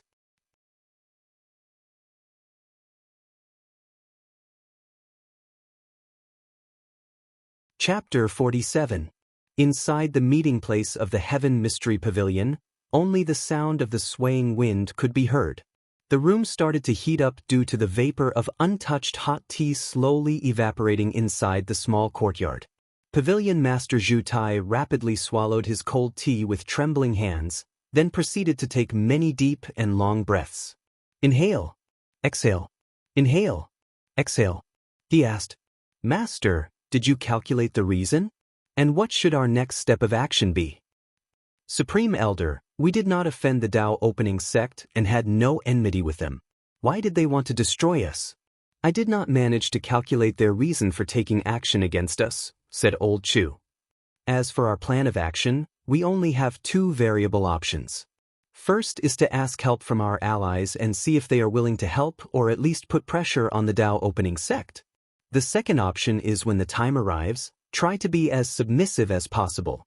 The Dao opening sect must want something from our pavilion. As long as we give it to them, we might have a chance to survive." "Master, how long do we have to prepare?" "About 2 to 3 years at the very least. So, until after the Spirit Road trial." A few days passed on quickly. The delegates of the Great Zhou Imperial Dynasty have long settled into their accommodation and the talks over the origin source mine have officially begun. Wang Wei never showed up in front of the people of the Great Zhou Imperial Dynasty. a fact which was very upsetting to Crown Prince Jisong, as he kept subtly reminding the people around him of the lack of etiquette on the side of the Dao opening sect. Of course, Wang Wei was aware of his presence. With the special power of his eyes, he could easily notice the Qi Luck Dragon of Crown Prince Jisong. Although his Qi Dragon was only purple like himself, it exuded a special or unique aura that was easily noticeable. Soon, Crown Prince Jisong had things to do, since he was notified that he will take part in the first trial of the Polishing Dao Heart Pagoda. He took a few days to prepare. He was the kind of person that never backed down from a challenge, and he took it seriously, or so he thought. On the day of the challenge, many disciples and elders of the sect accompanied the delegates of the great Zhou imperial dynasty to watch the trial. The disciples were the most excited. They wanted to know how they stack up against the heaven-chosen of other factions. This was the perfect opportunity to compete and compare. Jisong stood in front of the pagoda, ready to enter at any moment. The visual formations were turned on so that everybody can watch what happens inside. On top of the pagoda, there was a list of the top records in each trial. Jisong looked at Wang Wei's number 1 spot and said with disdain, "Only 13 days, how weak can you be?" After saying that, he strode into the pagoda with great confidence. However, his words did provoke a lot of people outside. How can they allow this stranger to look down on their young sect master? However, the disciples did not do or say anything, especially the ones who have participated in the trial. They know more than everyone else how difficult this trial is. In a platform not far from the pagoda, the higher-ups of both factions sat cross-legged on futons made of silk, served with fresh hot tea. Sect Master Wang Tian said nonchalantly, "Confident, I see. This is good quality." Prime Minister Zhao Yan responded, "Thank you. The Crown Prince has never lacked anything, especially confidence." Sect Master Wang Tian and the other great elders smiled with a playful look on their faces. However, they did not say anything else. Ji Su was able to catch on the meaning behind these smiles.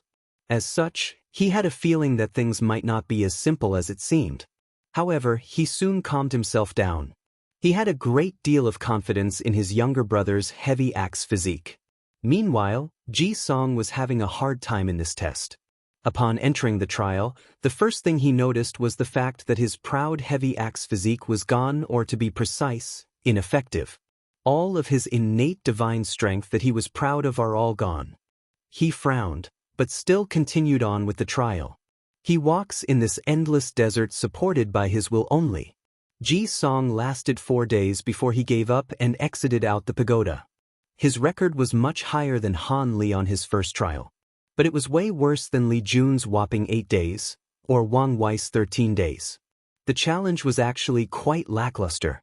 The record of the Crown Prince did not come even close to Li Jun, let alone the young sect master. And many people or disciples of the sect were actually quite disappointed. They left afterward and sneered at Jisong's previous comment. The people most disappointed by this result were actually the people of the great Zhou imperial dynasty. This was a massive failure on their part. While Jisong was recuperating, a secret meeting was taking place between Prime Minister Zhao Yan, His Royal Highness Ji Su, retired Prince Ji Xiang, and a few advisors that were secretly mixed into the servants and guards.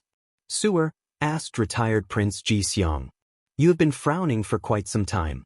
What are you thinking about?" "Uncle Ji Xiang, I'm thinking about the previous trial. Are you worrying about Songer? You do not need to be too worried. It is just a failure. Give him enough time and he will soon recover." "No, uncle, the situation is more severe than we thought. Retired Prince, His Royal Highness is right. The situation is truly drastic." "Oh, Prime Minister, what makes you say that?" "Well, let His Royal Highness Ji Su express his opinions first." Everyone in the room then fixed their eyes on Ji Su, who then began to express his thought process. "Just like my uncle said, failure is not a major problem for my younger brother. However, the problem lies with the young sect master of the Dao opening sect. The purpose of this pagoda was to polish the Dao heart of the participants. Now, compare the result of the younger brother with the Dao sect's young master. Can you imagine how powerful the Tao heart of the young sect master is? Following this statement, a few people in the room gasped aloud. This is indeed quite a scary thing. The person most affected was in fact retired Prince Xianxia. As the person with the highest cultivating level here, he knew more secrets than most people in the room. For most cultivators, the concept of Tao heart might be an illusory idea or thing to them, but Xianxia knew the importance of Tao heart.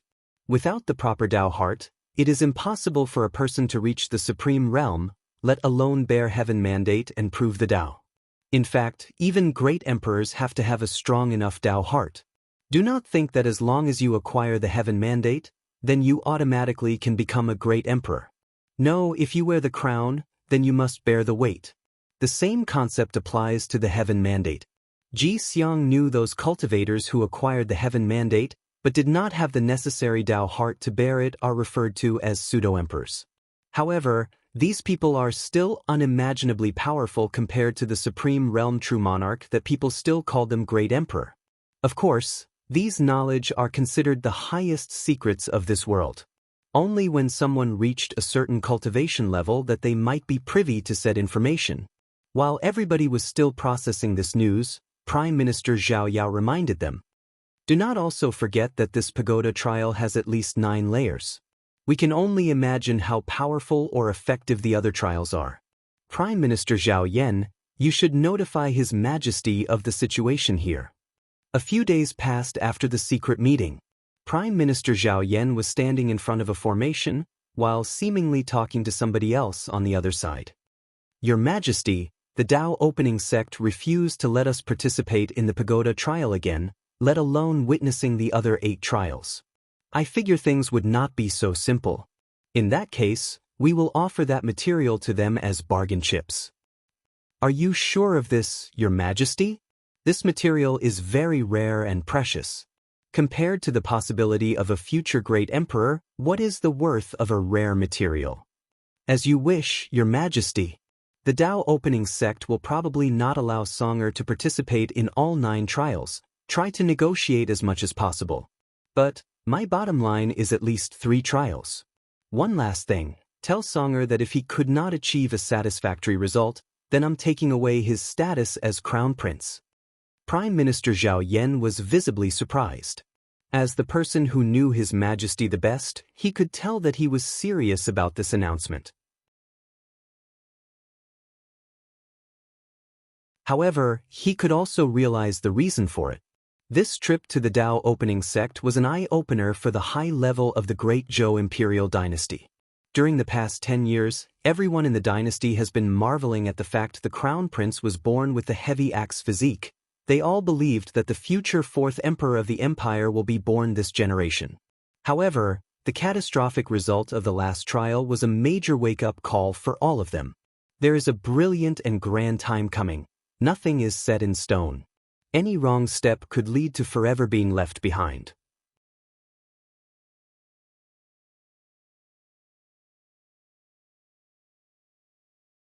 Chapter 48. The truth of the matter was that Wang Wei was still in the Tao opening sect and was controlling everything behind the scene. His grandfather true monarch Yu Zhuang is indeed injured and still healing. As a result, Wang Wei rarely interacted with him and only saw a projection clone of him on his 5th birthday. However, he often saw his grandmother from his mother's side, while the one from his father's side had long passed away before his birth. The reason that Wang Wei did not show up to meet the people of the Great Zhou Imperial Dynasty was due to the fact that his situation is not ideal at the moment. After cultivating the 10,000 things adapt to one sutra for more than 2 years, he was always in a weakened state. Wang Wei and the upper echelon feared that something might be discovered if he was to meet a powerful cultivator like retired Prince Xianxia. They worried that the people of Great Zhou might be able to infer their plan based on the condition of Wang Wei. So, they made up a plausible excuse to explain his absence. Wang Ju walked in the Wang family courtyard as usual to report the latest development of the situation with Crown Prince Jisong. As soon as she entered, Wang Ju saw the young sect master wiping out a dark green liquid from the corner of his mouth. At the same time, There was another puddle of dark green blood or bile in the floor emanating a foul odor, looking quite dangerous. "Damn poisons," muttered Wang Wei. "What brings you out so early in the morning?" "Young master, there are new developments in the situation with the crown prince." "Oh, I thought I already explained not to allow him to enter the trial again." According to the elders, the great Zhou imperial dynasty offered a price that is hard to refuse. As such, they wanted to know your opinion on the matter. Wang Wei was intrigued. The Dao opening sect is very powerful and full of resources. If there is something that can actually tempt, it must be extraordinary. Wang Wei took the jade talisman that explained the price that the people of Great Zhou were willing to offer. According to this information, when Wang Wei cultivates the ancient desolate body refining scripture, to a certain level, he will need material based on the 5 elements to further refine his powerful body. As such, the sect's upper echelons made a list of the 5 most powerful materials in the entire myriad emperor world that represent the 5 elements of wood, fire, metal, earth, and water. They believed that only by providing Wang Wei with the best so he can have a higher chance of being victorious during the Heavenwell battle. However, despite the deep foundation of the Dao opening sect, they could only gather 2 of the 5 materials. The other 3 are either too rare to be found, in the hands of another powerful sect or faction, or even might be already extinct in the long river of time. However, to their surprise, low and below, the great Zhou imperial dynasty offered one of the missing materials as an offer to allow their crown prince to participate in the pagoda trials again. After reading the material again, Wang Wei knew the gist of things. He pondered for a moment before replying. Tell the elders that they can accept the offer, but the highest level of trial he can participate in is the 4th. No more than this. If they insist, tell the elders that they can just refuse the material. After saying all of this in a single breath, Wang Wei coughed again and spewed out a few more puddles of black blood. Also, add a time limit. Wang Wei was not too worried about this precious material. Since he knew where it was bound to be his. Even if he was not strong enough to take it by force, he could still take it by other means. From what he learned about Crown Prince Jisong, he is a very rash and arrogant person. When the time comes, just use the material as the prize for a competition, then arouse him by reminding him of his defeat in the pagoda trial, then he can legally or openly acquire it. Wang Wei has this level of confidence in himself. Suddenly, Wang Wei asked, "Did you release our bait properly?" "Yes, just like you ask, young master. One of the disciples got drunk and revealed the news that you were not originally going to participate in the Spirit Road trial, but suddenly changed your mind for no reason." "That's good," replied Wang Wei, satisfied with Wang Ju's work as usual. Soon afterward, Wang Ju left the manor to relay the young master's order to the elders. Of course, she did not forget to remind a few maids to go and clean up after the young master and bring him a few more tonics to ease his pain.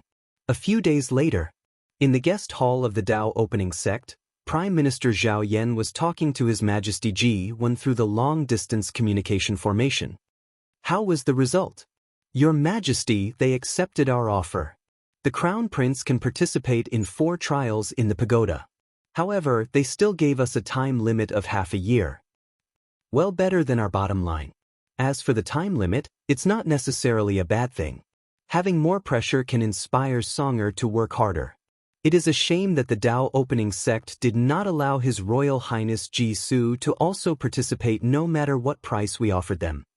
Well, Sewer will understand like always. Additionally, there are other ways to polish Dao heart. Although not as effective as this pagoda, it still counts better than nothing. Well, what about the main cause of the visit? Did you discover anything? The brocade guard could not find any useful information, but we did learn something useful from the discussions of one of the disciples.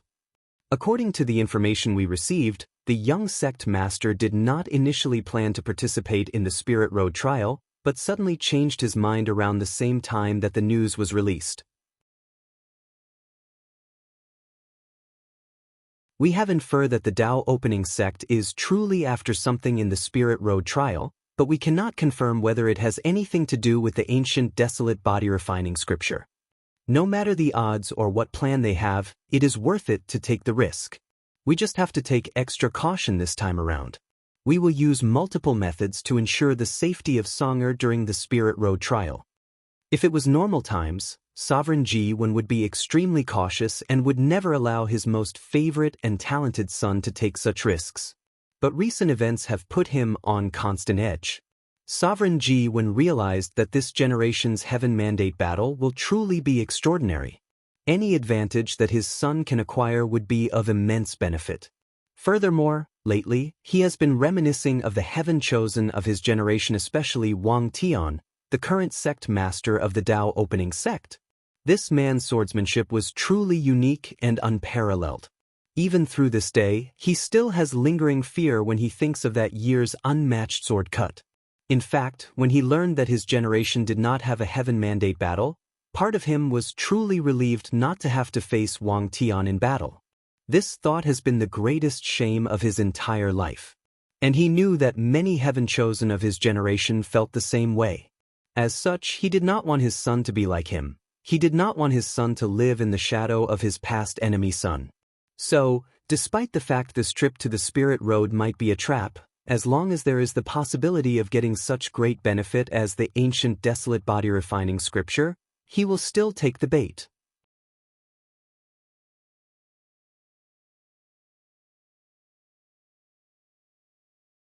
Chapter 49. Another 2 years passed by quickly. Wang Wei had reached the bare minimum age to start cultivating, and the Spirit Road trial was only a few days away. Nothing new or exciting happened the past 2 years except for the Great Zhou Dynasty visit.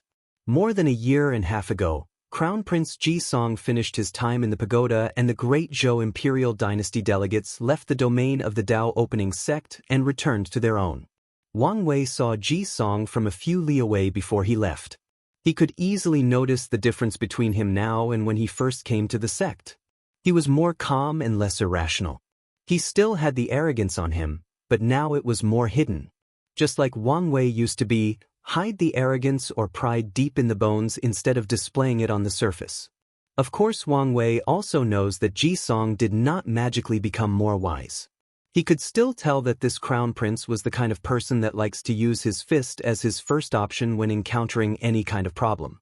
But now, after the pagoda trial, he became more cautious when doing things. His first instinct was not to immediately rush into battle. In fact, Ji Song's results in the trial were not even as good as Li Jun, let alone Wang Wei. This is the disadvantage of special physique.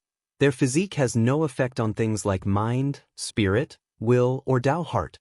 In fact, it can be said that their special physique is quite detrimental to their state of mind. Ever since they were young, these people were always praised as geniuses or heaven chosen, or that they were future great emperors. With all of these constant praise from birth, their egos are actually quite massive. As such, the majority of them are prideful and arrogant. Compared to people like Li Jun who have lived in a world of loneliness and without any significant presence, these people with special physique are actually lacking a lot. Of course, the state of mind of these special heaven chosen will also be tempered and changed. When they encounter their first failure, then they will realize that the world doesn't revolve around them. When they meet other people with special physiques, they will realize that they are not as special as their loved one made them out to be. The myriad emperor world is vast and boundless. The population can be counted in the trillions. If there is one thing that this world does not lack is miracle. No matter how low the probabilities are, in this world, it is still impossible. As such, these heaven chosen with special physiques will eventually learn their insignificance in the grand scheme of things and strive to improve themselves, to walk in the path of constant self-improvement. Despite all of this, many people will do anything to have a special physique due to the simple fact that most people with special physique cultivate faster, are stronger, and have longer lifespan than ordinary cultivators, especially in the early and middle stage of cultivation. In the early and middle stages of cultivation, people with special physique can be considered the darlings of heaven and earth. Everything seems to come faster and easier for them. Of course, this statement only applies to ordinary cultivators.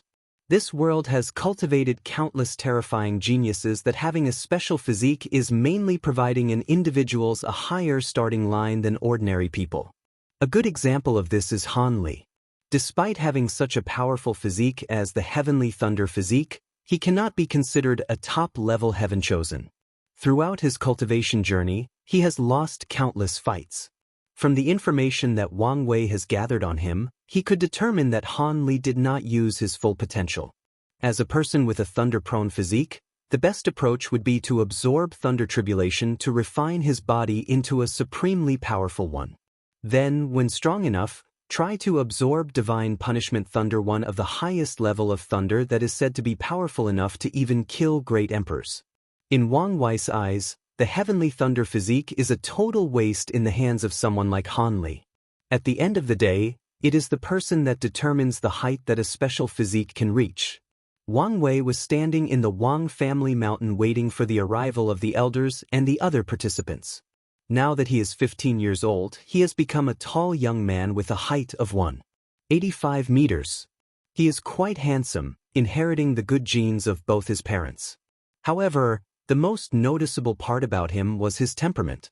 He gives people the feeling that nothing in this world could bother him, that he could do whatever he wants and nothing or no one could stop him, whether it was gods, demons, immortals, and heaven and earth, not even a great emperor itself.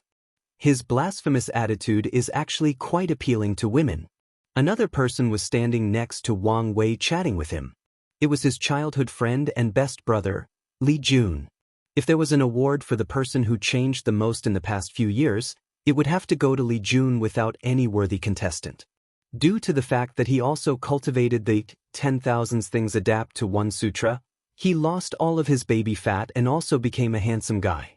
Unlike Wang Wei's defiant temperament, Li Jun is more of a chill, relax or laid-back person, but behind that relaxed look, there was a terrifying fighting will that convey the idea that no matter what happens, no matter the circumstance, I will fight to my dying breath. You want me to stop fighting, you want to beat me, then kill me. Only death can stop me. In fact, Li Jun has lived by this creed or oath in the past few years. In Li Jun's eyes, there are only two things that can stop him from fighting. One is death, and the other is the order of his big brother Wang Wei. In the past 7 years, Li Jun has created a reign of terror for the children of his generation. After the 9th pagoda trial, Li Jun has fought with all of the children of the Wang, Li, and Yan family every day, from both the main and branch family. No matter what day it was, no matter the circumstances, he will fight with them. Even when he started cultivating the 10,000 things adapt to one sutra, and was in a constant state of weakening and poisoning, he still fought with them. Of course, he suffered a lot because of this. You would think that he was doing this as a form of revenge for his former bullying? No, he was simply doing it to hone his fighting will, and more importantly to prepare for his special physique. Wang Wei was waiting while talking with Li Jun. So, which girl did you get at this time? Big brother Wang Wei, I was nervous all night. Where would have the time to pick up girls? Wang Wei smiled wryly when he saw a few of his maids sneaking a peep at Li Jun and then blushed red like an apple. He and Li Jun can be considered best buddies and have known each other for years. Li Jun can be considered one of the few young generations of the sect that is officially approved by Wang Wei. However, if there is one thing that gives Wang Wei a headache is the fact that this guy is actually a womanizer. Ever since he turned 14 and lost all of his fat, he started to mingle with all kinds of disciples. The amount of disciples that he had secretly had relationships with the past 2 years are countless. It seems that he could not keep things in his pants. As polygamy is a normal thing in this world, he had no major problem whatsoever. After hearing this news, Wang Wei had him investigated as he feared that Li Jun had changed and was using his new status and power to force female disciples to have relationships with him. But it turns out that he was worried about nothing. According to the information he received, this guy is apparently very charming, and many female disciples are simply obsessed with him. It was also during this time that Wang Wei learned that there were many secret lists distributed in the sect. Li Jun ranked number 3 in the most handsome man, while he ranked number 2. Li Jun ranked number 3 in the most charming, while he ranked number 1. He also ranked number 2 in the person that girls most want to be married to, while Li Jun ranked number 1. Wang Wei was of course not convinced. Who could be more handsome than him? After investigating, it turned out to be the contemporary sacred son ranked 5th. Well, he had to admit that this guy deserved his ranking. Wang Wei was most puzzled by the last list. As the young sect master, the future sacred son, future sect master, and future great emperor, should he not be the man that most girls in the sect want to marry? After investigating, he discovered that most female disciples believed that they are not worthy to be his main wife, but many have expressed their willingness to be his consort, concubine, or even serving maid. A funny little incident happened during that time.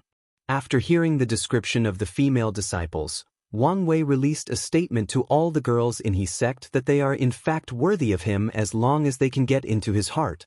After releasing this statement, Wang Wei's popularity in the sect increased greatly, but it also brought him a great deal of problems. Every time he left the Wang family mountain, he would always, accidentally, encounter a bunch of beautiful female disciples that struck up a casual discussion with him. He talked to them all. No matter who they were, as long they approached him, he would get to know them. With his powerful memory brought by his soul, he could remember each one and call them by their names, which brought a lot of favor to him. An odd thing was the fact that he kept thinking about the girl he had seen in his 4th trial in the pagoda, the one that only he saw. His intuition told him that there was some kind of connection between the two of them and he would meet her again one day. However, after more than a month, things got out of control. There were too many accidental encounters. One time he met more than 100 female disciples at once. Then they started fighting for who would get to meet and talk to him. The battle was quite fierce. If Wang Ju was not accompanying him and protecting him from the aftershock of this battle, he possibly could have been severely injured. It was at that moment that Wang Wei truly realized the power of cultivators and strengthened his determination to cultivate the highest realm possible or even go beyond it.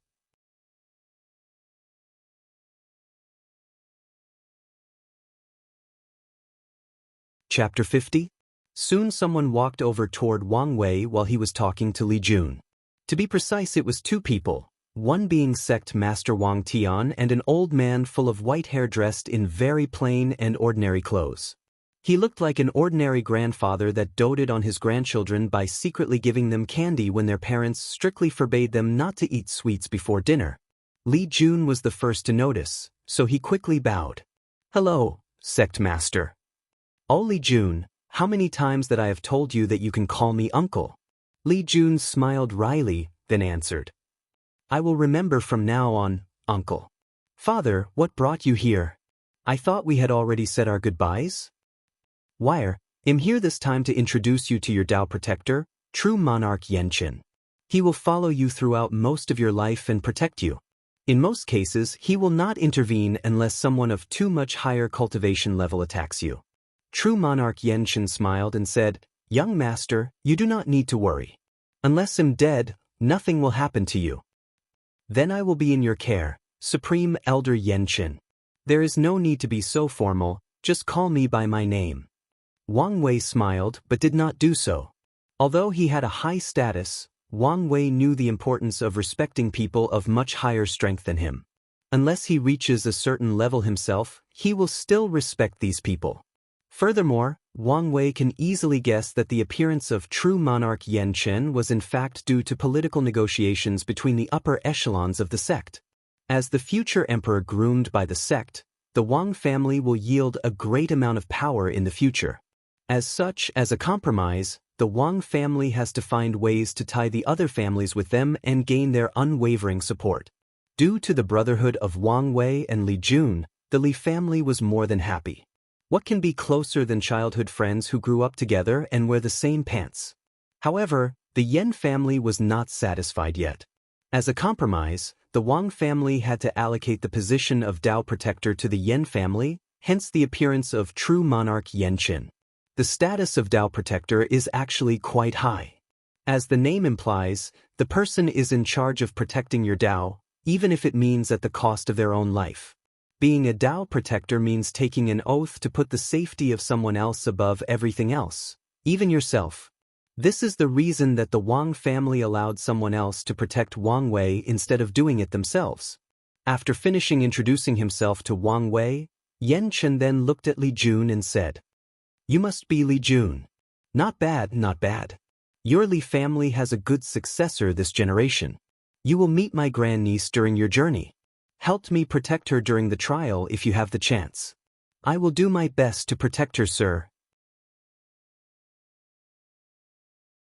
Meanwhile, on the other side, Wang Wei and his father were having their own discussion. "Is there anything else, father?" "No, that is all I have to say to you. Be safe and do everything according to plan. Unless necessary, do not try to improvise." "Father, you already said these to me. By the way, I meant to ask, why did you turn into a middle-aged man during the past few years? Is something wrong with your cultivation?" "No, nothing is wrong. It's just that now that you are a young man, I cannot look like him, your brother, can I? That would lose all my authority as a father." Wang Wei looked at him incredibly and muttered, "As if you had any authority at all." "I heard that, boy. Do you want an ass whooping? Why don't you talk about authority with Mom?" Wang Tian's next words choked in his throat after hearing his son's words. Immediately afterward, he became angry out of shame and said in a slightly raised voice, Go, get out of my sight." Luckily for Wang Wei, the elders in charge of transporting all the participants soon arrived in the Wang family mountain, accompanied by the rest of the people. Great Elder Wang Fu of the refining hall brought a gigantic ship that stood in the air, floating as if lighter than the air itself. There were countless formations engraved on the ship. Wang Wei had heard of this ship known as Void Boat. It was extremely powerful as it could teleport to any destination that he has the coordinates to. Furthermore, from the description that Wang Wei heard from Great Elder Wang Fu, this ship was a supreme tier void boat, which means that its formation was powerful enough to severely injure saints and withstood many attacks from supreme realm powerhouses. Wang Wei could guess that this ship was taking out as a form of protection for him, but to be honest, he thought that the sect were taking things a little too seriously. Before departure, many of the participants, including children from different families and disciples accepted outside by the sect from a very young age, started getting to know each other and promised to protect one another if given the chance. In the corner of the ship, there was a beautiful and lively young girl staring intently at Wang Wei. She thought to herself, "According to the family's order, this is the main target of the mission. And if everything fails, then..." Immediately afterward, she looked at Li Jun next to Wang Wei. "Initiate Plan B." She walked over and introduced herself. "Hello, Brother Wang Wei. My name is Yan Liling. It is a pleasure to meet you." "Last name Yan. Are you a member of the Yan family?" "That is correct. Great Elder Yan Mei is my aunt." "Oh, you must be the grandniece that Supreme Elder mentioned to me a while ago." "That may be me. You must Li Jun. I heard of all of your legendary exploits the past 2 years." Li Jun smiled awkwardly and did not know what to say. From his years of experience, this kind of girl is not easy to deal with. Wang Wei, on the other hand, was quite perplexed. He had never heard of Great Elder Yan Mei having a niece. It was during these moments that he truly missed Wang Ju. In this situation, all he needed to do was ask if he wanted to know something. While the three of them were still conversing, the void boat had already started. Despite its ability to teleport, the voyage still took more than 2 days. The reason for that was due to the fact that the domain that Spirit Road trial was taking place in was quite the distance away from. The void boat needed to make more than one teleportation to arrive there. Soon, Wang Wei found himself arriving in a city. There were countless people dressed in ancient garments. Some were easily noticeable as they were made of special materials, while others looked bland and faded away due to constant wash and tear. It was in this moment that Wang Wei truly realized that he had reincarnated into an ancient world full of cultivators. The custom, culture, habit, and way of life is completely the same as the Han people of his former life. The only difference was just the language. As the void boat arrived in Falling Leaves City in the Blowing Wind domain, which is located somewhere in the south of the Chilean central continent, a lot of commotion arose among the people. Many people were truly awed at the sight of that beautiful and powerful-looking void boat. In a famous inn called Autumn Bloom somewhere in the city, many disciples participating in the Spirit Road trial stayed there accompanied by their senior brother and sisters. A conversation took place in the corner table of the room. A young mortal was drinking and talking to two other people, one woman and another much older man. "Senior sister, does our Blue Sword Holy Land have a gigantic and magnificent void boat this size?" "Little junior brother, stop dreaming big. This void boat is probably a supreme tier magic weapon. Not even a supreme land can easily afford to refine one, let alone our little holy land." "Yes, little junior brother," said the more mature man. "Although our sect has 3 Saint Realm Supreme Elders, however, compared to the truly powerful sect, we are not really anything. A void boat cannot be afforded by any supreme land, only emperor-level sects can have such means." Soon after he said this, there was a snort of disdain that echoed in the room. "What do you lowly people know?" The senior brother and sister were both angry at the voice and turned around to give this person a piece of them. However, when they saw the sect emblem on the person's uniform, they calmed down and took their little junior brother and left immediately. It was because they recognized this person is from the Illusory Eye Supreme Land, a sect ranked a tier higher than theirs. They knew that they could not afford to offend him. The person who said these words noticed that these people did not take any action, and his mood became much worse. He provoked these people on purpose in order to have his senior brother and sister teach them a lesson. In the past few years, he had been under a lot of pressure. Due to the fact that the path of Supreme was cut off in the last generation, there have been no new Supreme Realm powerhouse in the Illusory Eyes Supreme Land for quite some time. The ones left are from 2 generations ago. As such, they are either severely injured or their lifespan does not have much left. As the son of the sect master, he was always taught that reaching the Supreme Realm was his only goal. As for things like Heaven Mandate battle, they were not things that he could get involved with unless he wanted to be cannon fodder. Meanwhile, in the Dao opening sect side, since arriving in this city, Wang Wei has been touring around with the utmost delight. Ever since he was born, his father and mother would not let him out of the sect. They would not even let him visit the city located at the foot of the mountain, which the sect built and was in charge of. Now, he was relishing his freedom. For some reason, Wang Wei felt that his mind was more open or clearer than ever before. Today, Wang Wei was talking to his head maid while on his daily tour. "Wang Ju, did you get any information?" "Yes, young master. In this city, there are only 3 Emperor tier factions, 146 Supreme Lands, 567 Holy Land, and countless other factions below that." "Oh, who are the other 2? "One is the Great Zhou Imperial Dynasty. They have taken the bait as the young master predicted. Crown Prince Jisong is among the participants. The other is the Beating Heart Cult, a devil cultivator faction who had cultivated one great emperor long ago." "Devil cultivators, huh? Do you know their objectives? Will their presence affect our plans?" "Not likely. They should know how difficult it is to kill people of emperor factions in the Spirit Road trial. As for their purpose, it is easy to guess. The Beating Heart cult has an initiation ceremony in which their cultivators must carve out and eat the beating heart of their enemies in order to cultivate their techniques. In order not to outrage other factions, they usually use the Spirit Road trial as a way to openly do it as long they do not target the right people. Wang Wei frowned. He realized that the cultivating world is not as peaceful as he imagined. If he was not born into a powerful sect, who knows what fate would await him? While Wang Wei was walking and pondering, suddenly there was a riot and many people were rushing in different directions. As such, he bumped into many people. However, after bumping into one person, he felt something was wrong. He looked in every direction but he could not find that person. He checked his body and found nothing. Wang Wei thought that maybe he was too distracted. However, as soon as that thought came to his mind, his instinct kicked in and reminded him not to take things lightly.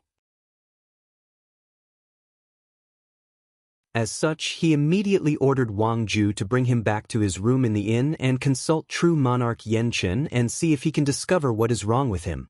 His life may be in the line here.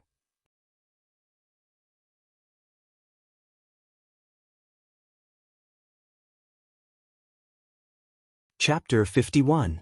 When Wang Wei arrived at the inn, he immediately called true monarch Xianxia and great elder Wang Fu, then explained to him the feeling he had a few moments ago. Wang Fu then placed a formation in the room to isolate it from the outside world, providing true monarch Xianxia a quiet room to operate. Soon, Wang Wei felt a powerful force scanning every part of his body. Whether it was his body or soul. Although he felt a little discomfort at the fact that he had no privacy whatsoever, well, considering what is at stake, he did not say anything. Xianxia, noticing the young master's discomfort, said a few words to appease him. "Young master, I know this feels uncomfortable, but bear with it for a few moments." A few moments later, Xianxia frowned. Noticing the change on his facial expression, Wang Wei asked, "Did you find something? Is there something wrong with me?" "No, that's not it, young master. I'm just surprised at how powerful your soul is." "Oh." Of course, Xianxia did not tell the whole truth.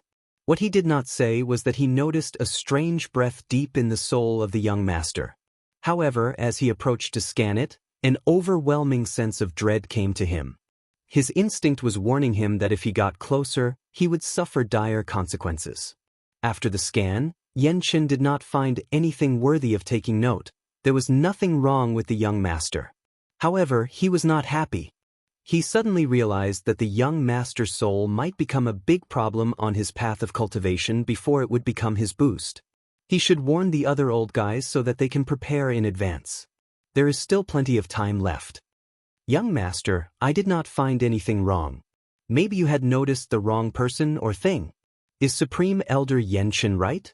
Am I too on edge?" Wang Wei started thinking. Then he immediately overthrew this idea. He believed in his intuition. So now he had to find the exact cause of the problem. Then he thought of the situation during the day. That riot was too coincidental. "Supreme Elder, check again. This time focused on the arm that I was bumped into. Do not leave any place unchecked." "As you wish, young master." True Monarch followed instruction and used his divine consciousness to scan the shoulder and arms that Wang Wei referred to. Suddenly he asked, "Young master, did you ever have a tattoo or mole on your clavicle?" "Tattoo? No, never." Wang Wei slid off his robe and noticed a little mole on his shoulder. It was never there before, so he was perplexed. As true Monarch Xianxia scanned the moles carefully, he finally discovered something. This seemed to be some kind of talisman. What a fascinating idea to make one so small and plants on people. However, I'm not really proficient in runes, so I do not know what it is for. "Wang Fu, come look and see if you can discover something." Wang Fu walked over and also scanned the small tattoo. What a genius design. If I'm not mistaken, this should be a tracking talisman. Another person should have a similar talisman on his body, allowing him to track the whereabouts of the young master at all times. However, who would do such a thing? "The great Zhou imperial dynasty," answered Wang Ju in the corner. "Only them have sufficient motives to know the whereabouts of the young master at all times." "It seems that our bait has been hooked," pondered Wang Wei. "What about the task that I have given you regarding Prince Jisoo?" "As you ordered, young master, I have been increasing the intelligence gathering around Prince Jisoo, but it will take some time to infiltrate his inner circle without arousing his suspicion." "Wire, do you think that this plan was orchestrated by Prince Jisoo?" "Yes, Uncle Wang Fu. Ever since Prince Jisoo came to our sect, I have been paying attention to him. From the information that I have read about him, Jisoo seemed to have no malice or grudge against his brother for taking over his position as crown prince. One might think that he truly loved his brother, but we all know that there is never true brotherhood between members of the royal family. Killing fathers and brothers for the throne is a completely normal thing. Of course, I'm not bored enough to simply snoop at the personal affairs of the great Zhou royal family. The reason I pay attention to Jisoo is because I noticed that he seemed very intelligent and had a very tactical mind. More importantly, Ji Song seemed to listen to him, or at least considered his opinion for most things. Ji Song is a brute by nature. You can easily deal with him as long you are stronger than him. However, if he has an intelligent brother like Ji Su behind his back, then his shortcomings will be made up, thus raising his level of threat by a great deal. The people in the room started to ponder the meaning of Wang Wei's words. In the fight for the heaven mandate, force might not always be the solution. In this world, the concept of, in front of absolute strength, all plans are a joke, is in fact the greatest mockery of itself.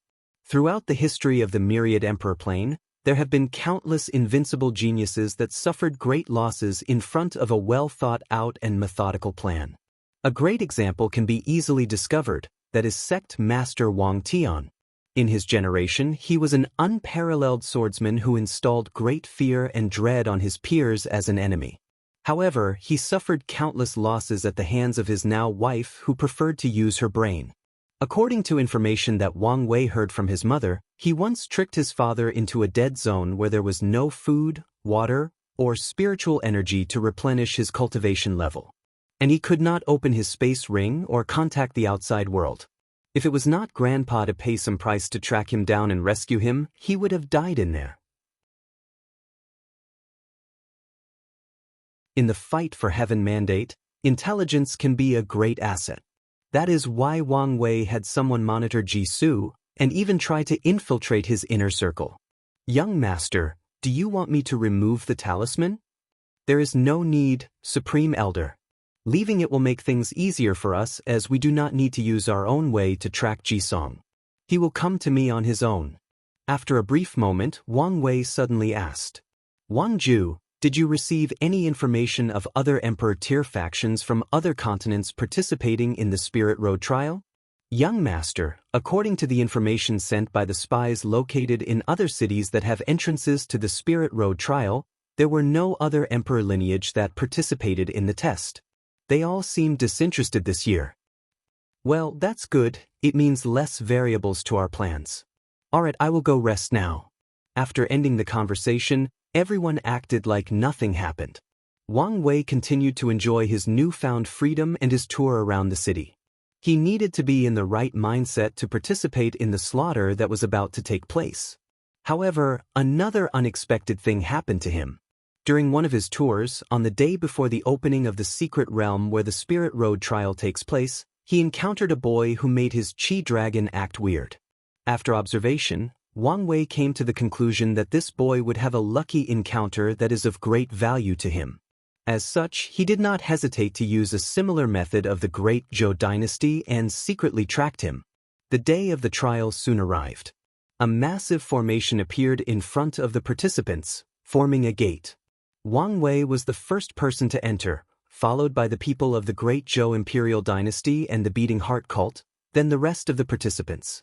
In the Dao opening sect, as soon as Wang Wei and the other participants left, a group or delegate of the sect left and headed straight toward the Heaven Mystery Pavilion. Among the people present in the delegation, there were more than 10 Saint Realm True Person, 3 Supreme Realm True Monarchs, and a middle-aged man that seemed to have the highest status in the group. All the people stood patiently and awaited his order, without the slightest impatience or arrogance, only boundless awe and envy. As soon as that person appeared, all the powerful people in the world felt a unique pressure that emanated from his presence alone. As such, they all looked in the direction of the Dao opening sect and uttered the same thing. Immortal Venerable.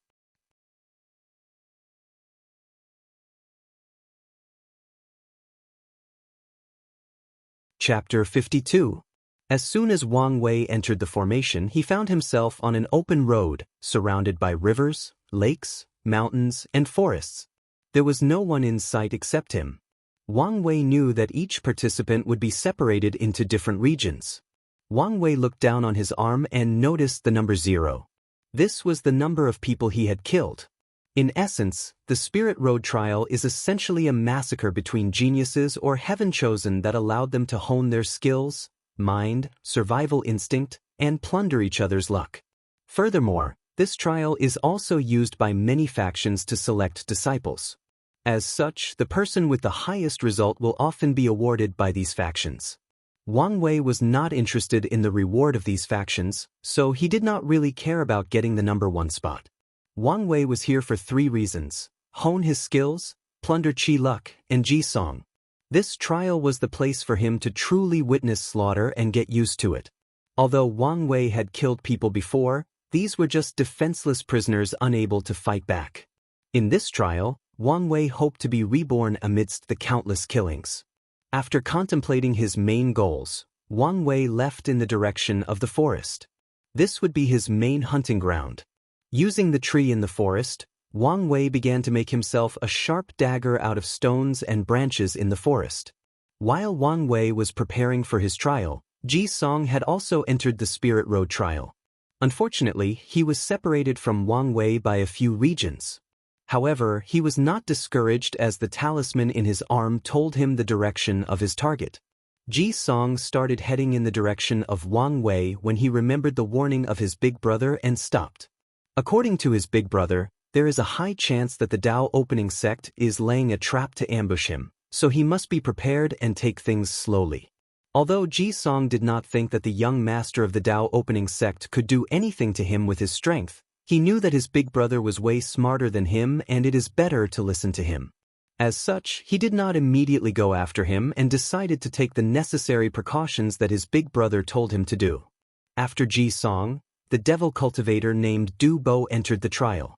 Immediately, he became excited about the prey he was about to kill.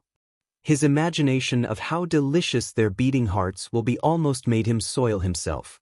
Too bad I could not touch these 2 guys from emperor lineage, Du Bo thought to himself. Nonetheless, there were still many preys to enjoy here. Following these 2, countless other participants entered the Spirit Road trial from all 5 continents and from the lower plane.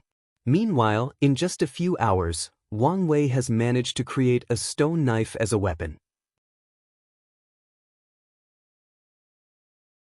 In fact, Wang Wei does not really like to use weapons, he preferred to use his first. However, given the fact that his body is quite weak now, a weapon is much more safe and efficient. After making a weapon, Wang Wei did not immediately start killing, but started scouting the environment and becoming familiar with it. Then he found the perfect shelter that can prevent sneak attack at night and was close to a water source. After resting for more than an hour, Wang Wei started his hunting. The Spirit Road trial is divided into 2 segments. In the first half year, the participants must slowly adapt to surviving in the wild. And they must track their opponents using their own method if they want to know their whereabouts. In the second segment, the location of each person will be displayed once they reach a certain distance. Furthermore, the locations of the top 10 will always be displayed to all contestants. Another important part of the second half is the fact that many secret realms will be opened and many people can have lucky encounters. In the first half it is quite difficult for other participants to track other people, but it is different for Wang Wei. With his true vision ability, he can see the Qi dragons above the heads of any participants. As such, he can easily track them. Wang Wei soon located the nearest target near him. It was a beautiful girl dressed in clean and beautiful clothes. Wang Wei could tell that she was a pampered rich girl and had no experience as she was cleaning the dirt in her clothes and left herself wide open for an attack. Wang Wei heard the girl mutter something about her bodyguards. From this information, Wang Wei can guess that this girl was sent by her parents to experience life and tempered her, thus they send powerful bodyguards to protect her. Unfortunately, the girl was separated from her protection service and became alone. Wang Wei wondered what her parents were thinking. Didn't they know that everyone will be transported to different places in the trial? Of course Wang Wei will not show any sympathy for her because she is a girl. Anyone who stepped into this trial should do so with the awareness that they may not leave here alive and in one piece. As such, Wang Wei sneaked behind the girl, tripped her into the ground with her face upward facing the blue sky, pinned her down with his knee and then stabbed her into her throat. Blood spilled all over Wang Wei while the young girl looked at him with fear and shock. She could not believe that she died like this. As she tried to speak her last word, blood gurgled out of her mouth, then everything stopped as her eyes lost the last ray of light and became sluggish and empty. She was dead. After killing the girl, Wang Wei noticed that her Qi dragon disappeared and was swallowed by his own. thus increasing the intensity of the purple color. He had plundered her luck. Afterward, Wang Wei started to ponder his actions during this fight. When he looked at the blood all over his body, he could still savor the unpleasant taste of iron, and he felt disgusted by being so dirty.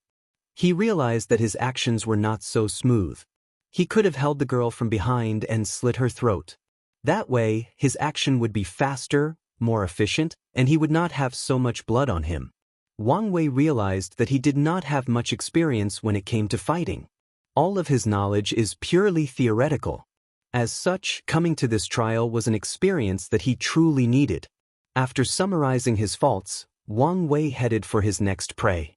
He was determined to be reborn in this trial and take another major step on his path to one day bear heaven's mandate and prove the Tao.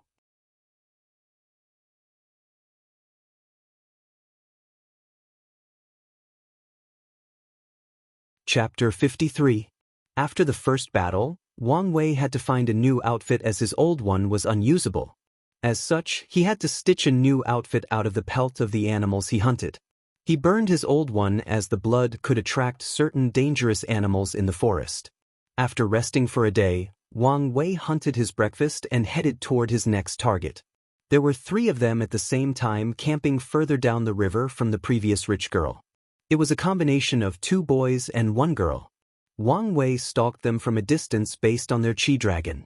Wang Wei pondered his next course of action and came up with the idea of assassinating each of them at night, while they were sleeping.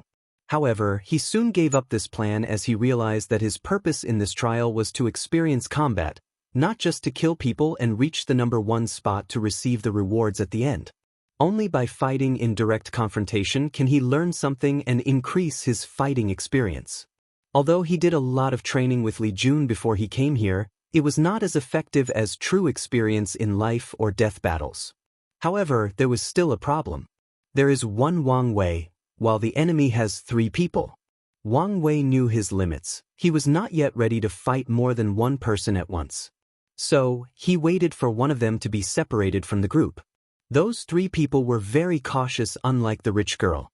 They spent most of the time in a group, and they took turns as watchguard to provide the other 2 with enough rest to fight when necessary.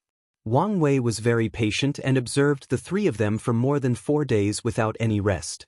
Unlike ordinary people, Wang Wei's body was already inhuman. He did not need food every day to survive.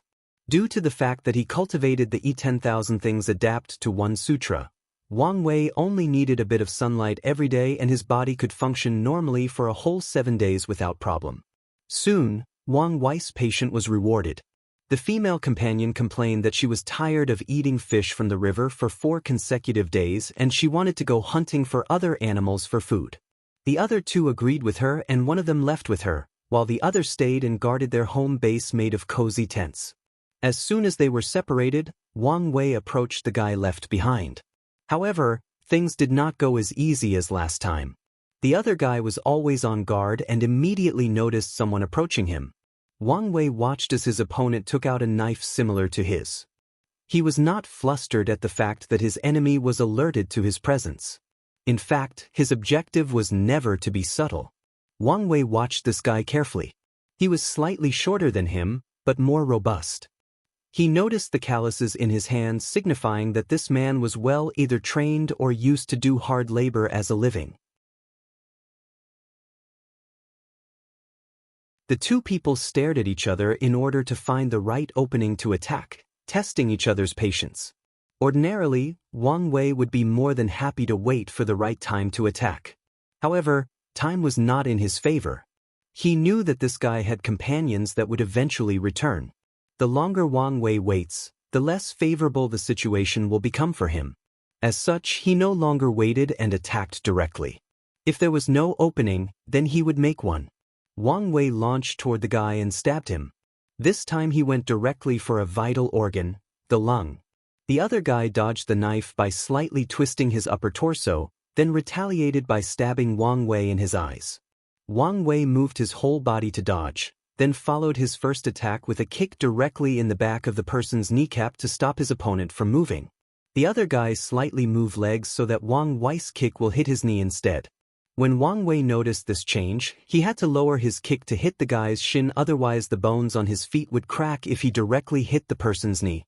After this attack failed, Wang Wei did not stop and continued to stab his opponent in different parts of his body: eyes, heart, lungs, and brain.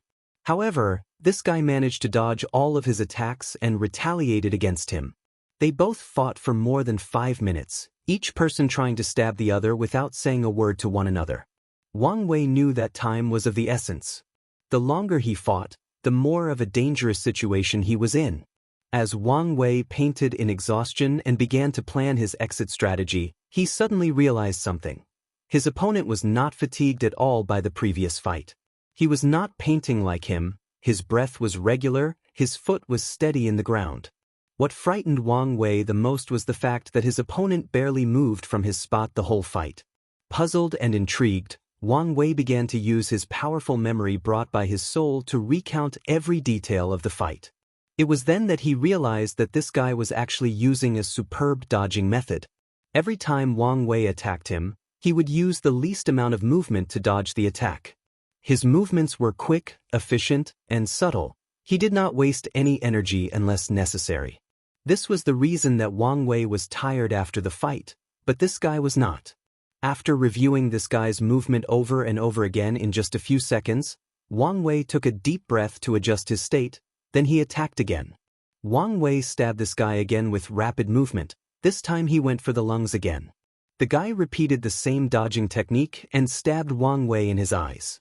Wang Wei slightly bent his head to avoid the knife, then continued to uppercut the guy on his chin with his left hand. The guy tilted his head slightly to the left to dodge the uppercut, then kicked Wang Wei's waist with his right leg.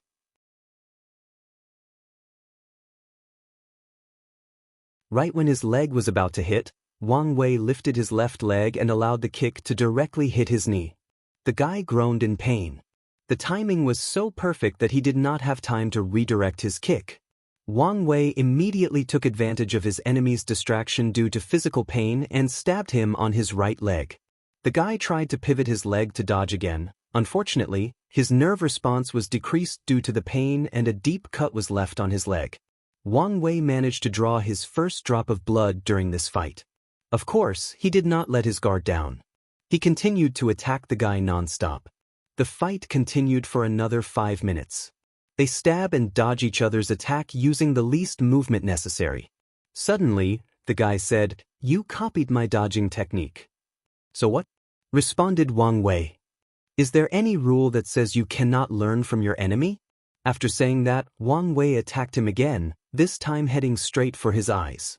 The guy tilted his head to dodge again. However, Wang Wei's attack was actually just a feint. The moment his head moved, Wang Wei changed the upward grip on his knife to a downward one and stabbed the man's shoulder. The man screamed loudly and involuntarily held his bleeding shoulder with his other hand. Wang Wei took this opportunity to take the knife from the guy's hand and stabbed it directly in his heart, dealing a fatal blow to him. Afterward, the man dropped to his knees, then said, "The world is truly unfair. I have spent more than 8 years as a gladiator, forced to kill every day in order to buy my freedom. It took me 8 long and painful years to summarize that dodging method, yet you learned it in less than 5 minutes. I'm not willing." After saying his last word, the guy fell to the ground. He had no breath left before he even hit the floor. "Yes, you are right. Fate is the greatest mockery to us all," muttered Wang Wei. Then he turned the guy over, closed his eyes, and buried him as a way to honor the first true opponent he encountered on his cultivation path. After doing all of this, Wang Wei left the camp. Unfortunately for him, as soon as he left, he encountered the 2 people who went out hunting earlier. As soon as these 2 noticed the direction that Wang Wei came from, they felt that something was wrong and immediately surrounded him to prevent him from escaping. Wang Wei, who had just finished a hard fight, was exhausted both physically and spiritually. He knew that he was in for a hard battle.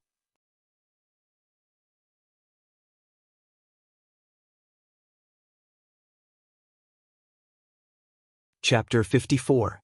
When Wang Wei saw the appearance of the other 2 people, he knew that he was in for another fierce fight. As such, he took a deep breath to calm down. He analyzed the previous fight and summarized what he learned as quickly as possible. "What happened to Zhou Peng?" asked the girl in the group. Wang Wei looked at her. She was also quite the beauty. However, there was nothing soft or weak about her. She looked quite heroic. Wang Wei could tell that she was the kind of girl that was not under any man when it comes to fighting. "So, Zhou Peng was his name?" responded Wang Wei. "I shall remember him." "You," responded the other guy while clenching both his hands and teeth. This guy was quite short compared to Wang Wei or Zhou Peng, however he was also more lean. His steps were quiet and did not leave any marks in the ground. As soon as he finished his words, he pounced on Wang Wei without hesitation. His knife was fast, silent, and deadly. On his first attack, he went straight for the heart. Wang Wei pivoted his left foot slightly to move his body, thus evading the attack. Then his right hand moved to stab his opponent in the chest. However, as soon as he moved, he received another attack from the heroic girl. So he had to use his dagger as a defensive move to stop her attack. As soon as he placed his attention on her, the short guy attacked again. This time the attack was directed towards Wang Wei's head. As he moved his neck slightly to evade this stab, the heroic girl seemed to have anticipated this, so she immediately followed the short guy's action and stabbed him in the heart. Wang Wei did not have much space or time to properly evade this knife. As such, he moved his body to allow the knife to penetrate the space between his ribs and avoiding a major organ. Thus, Wang Wei evaded a fatal attack, but he was still injured. Right after the knife entered his body, Wang Wei immediately kicked the girl on her sternum and pushed her away from him. Wang Wei's goal was to deprive her of her weapon. However, she seemed to be experienced and still held onto her knife as she flew a few meters away. Wang Wei started bleeding. The pain was actually nothing compared to his experience in the pagoda trial. As such, he just looked at his bleeding chest and ignored it. He knew that he had no time to use proper treatment on it. Furthermore, due to the 10,000 things adapt to one sutra, his body will try to keep him alive on its own. This fight was far from over. A few seconds later, the heroic girl got up from the floor. Although her sternum was injured by that kick, she was still in good shape and could fight properly. Wang Wei's situation had become worse. Not only was he fighting two experienced people at once with a drained stamina, he was now injured. The heroic girl and the short guy continued to attack Wang Wei without hesitation. The guy always went for the throat, while the girl went for the legs to immobilize Wang Wei and prevent him from dodging. Wang Wei kept using Zhou Peng's dodging method to its full power, only using the slightest movement to move. Tilt his head a little when facing an attack toward his skull or eyes, slightly bend his torso to dodge an attack on the upper body, lower the shoulder to evade a stab toward his arms. Wang Wei only moved a few centimeters at times. By repeatedly dodging the attacks of these two people, he became more and more skilled in this dodging method. However, things did not go as smoothly as his fight against Zhou Peng. There were many wounds on Wang Wei's body. There were cuts on his face, arms, torso, and legs. Although most of them were shallow wounds, they still had blood coming out of them. Furthermore, as Wang Wei shed more blood, his stamina began to decrease rapidly. And so, it became more difficult to dodge, thus increasing the amount of wounds on his body. This was a vicious cycle that would probably lead to his death. Of course, Wang Wei knew that he would not die. The sect has already planted secret techniques on him that would save his life when his life is truly in danger. However, Wang Wei was not reconciled to rely on them. It had only been a few days since he entered the Spirit Road trial, and he had only fought 3 times and was about to be sent out. How could he accept such failure? This fight was nothing but child's play compared to the Heaven Mandate battle, yet he was already losing so badly. He would not accept such tremendous failure. Wang Wei took a deep breath to calm his agitated mood. He concentrated and eliminated all of his thoughts that are not relevant to the fight. He found himself entering a mysterious state in which he became extremely calm, indifferent, and focused. He had no distracting thoughts whatsoever. Then, everything around him slowed down and became extremely clear. Wang Wei found himself able to predict his opponent's every move and action. From the trembling of their muscles, he could tell which body part they would use to attack. He could predict an upcoming kick, punch, or knife stab. From their facial expression or the direction that their eyes looked at, he could predict where they would attack him. He could tell if they would attack his eyes, throat, heart, or lungs. Wang Wei could even feel their killing intent. With this newfound ability, Wang Wei knew that he would be the final victor in this battle. As such, he immediately attacked with the intention to end this fight as soon as possible. Wang Wei rushed to the short guy first. When he saw the short guy stabbing him, he saw all of his action in slow motion. He could see how and when the guy lifted his hand to stab him and that the direction of his attack was toward his shoulder. He could even feel the heroic girl's presence behind him ready to attack his spine.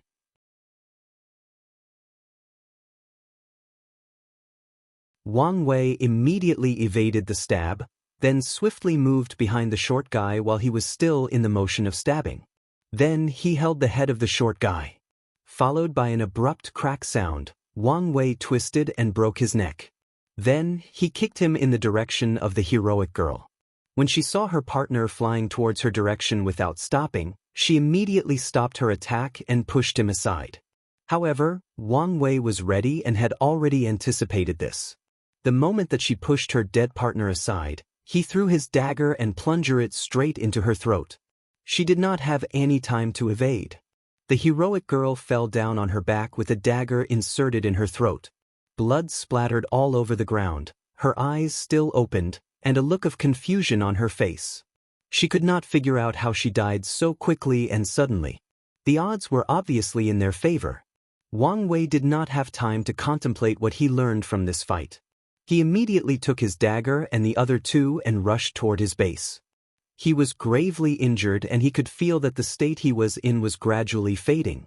Wang Wei could tell that he would pay a price for entering such a state while being so injured, so he needed a safe place before the repercussions arrived. When he arrived at his base in the forest, the first thing he did was to activate all of his traps, then put on all the herbal healing cream that he had created with different kinds of herbs he found in the forest. Wang Wei had created it in case he was wounded and needed something to heal his injuries. After doing all of this, he passed out.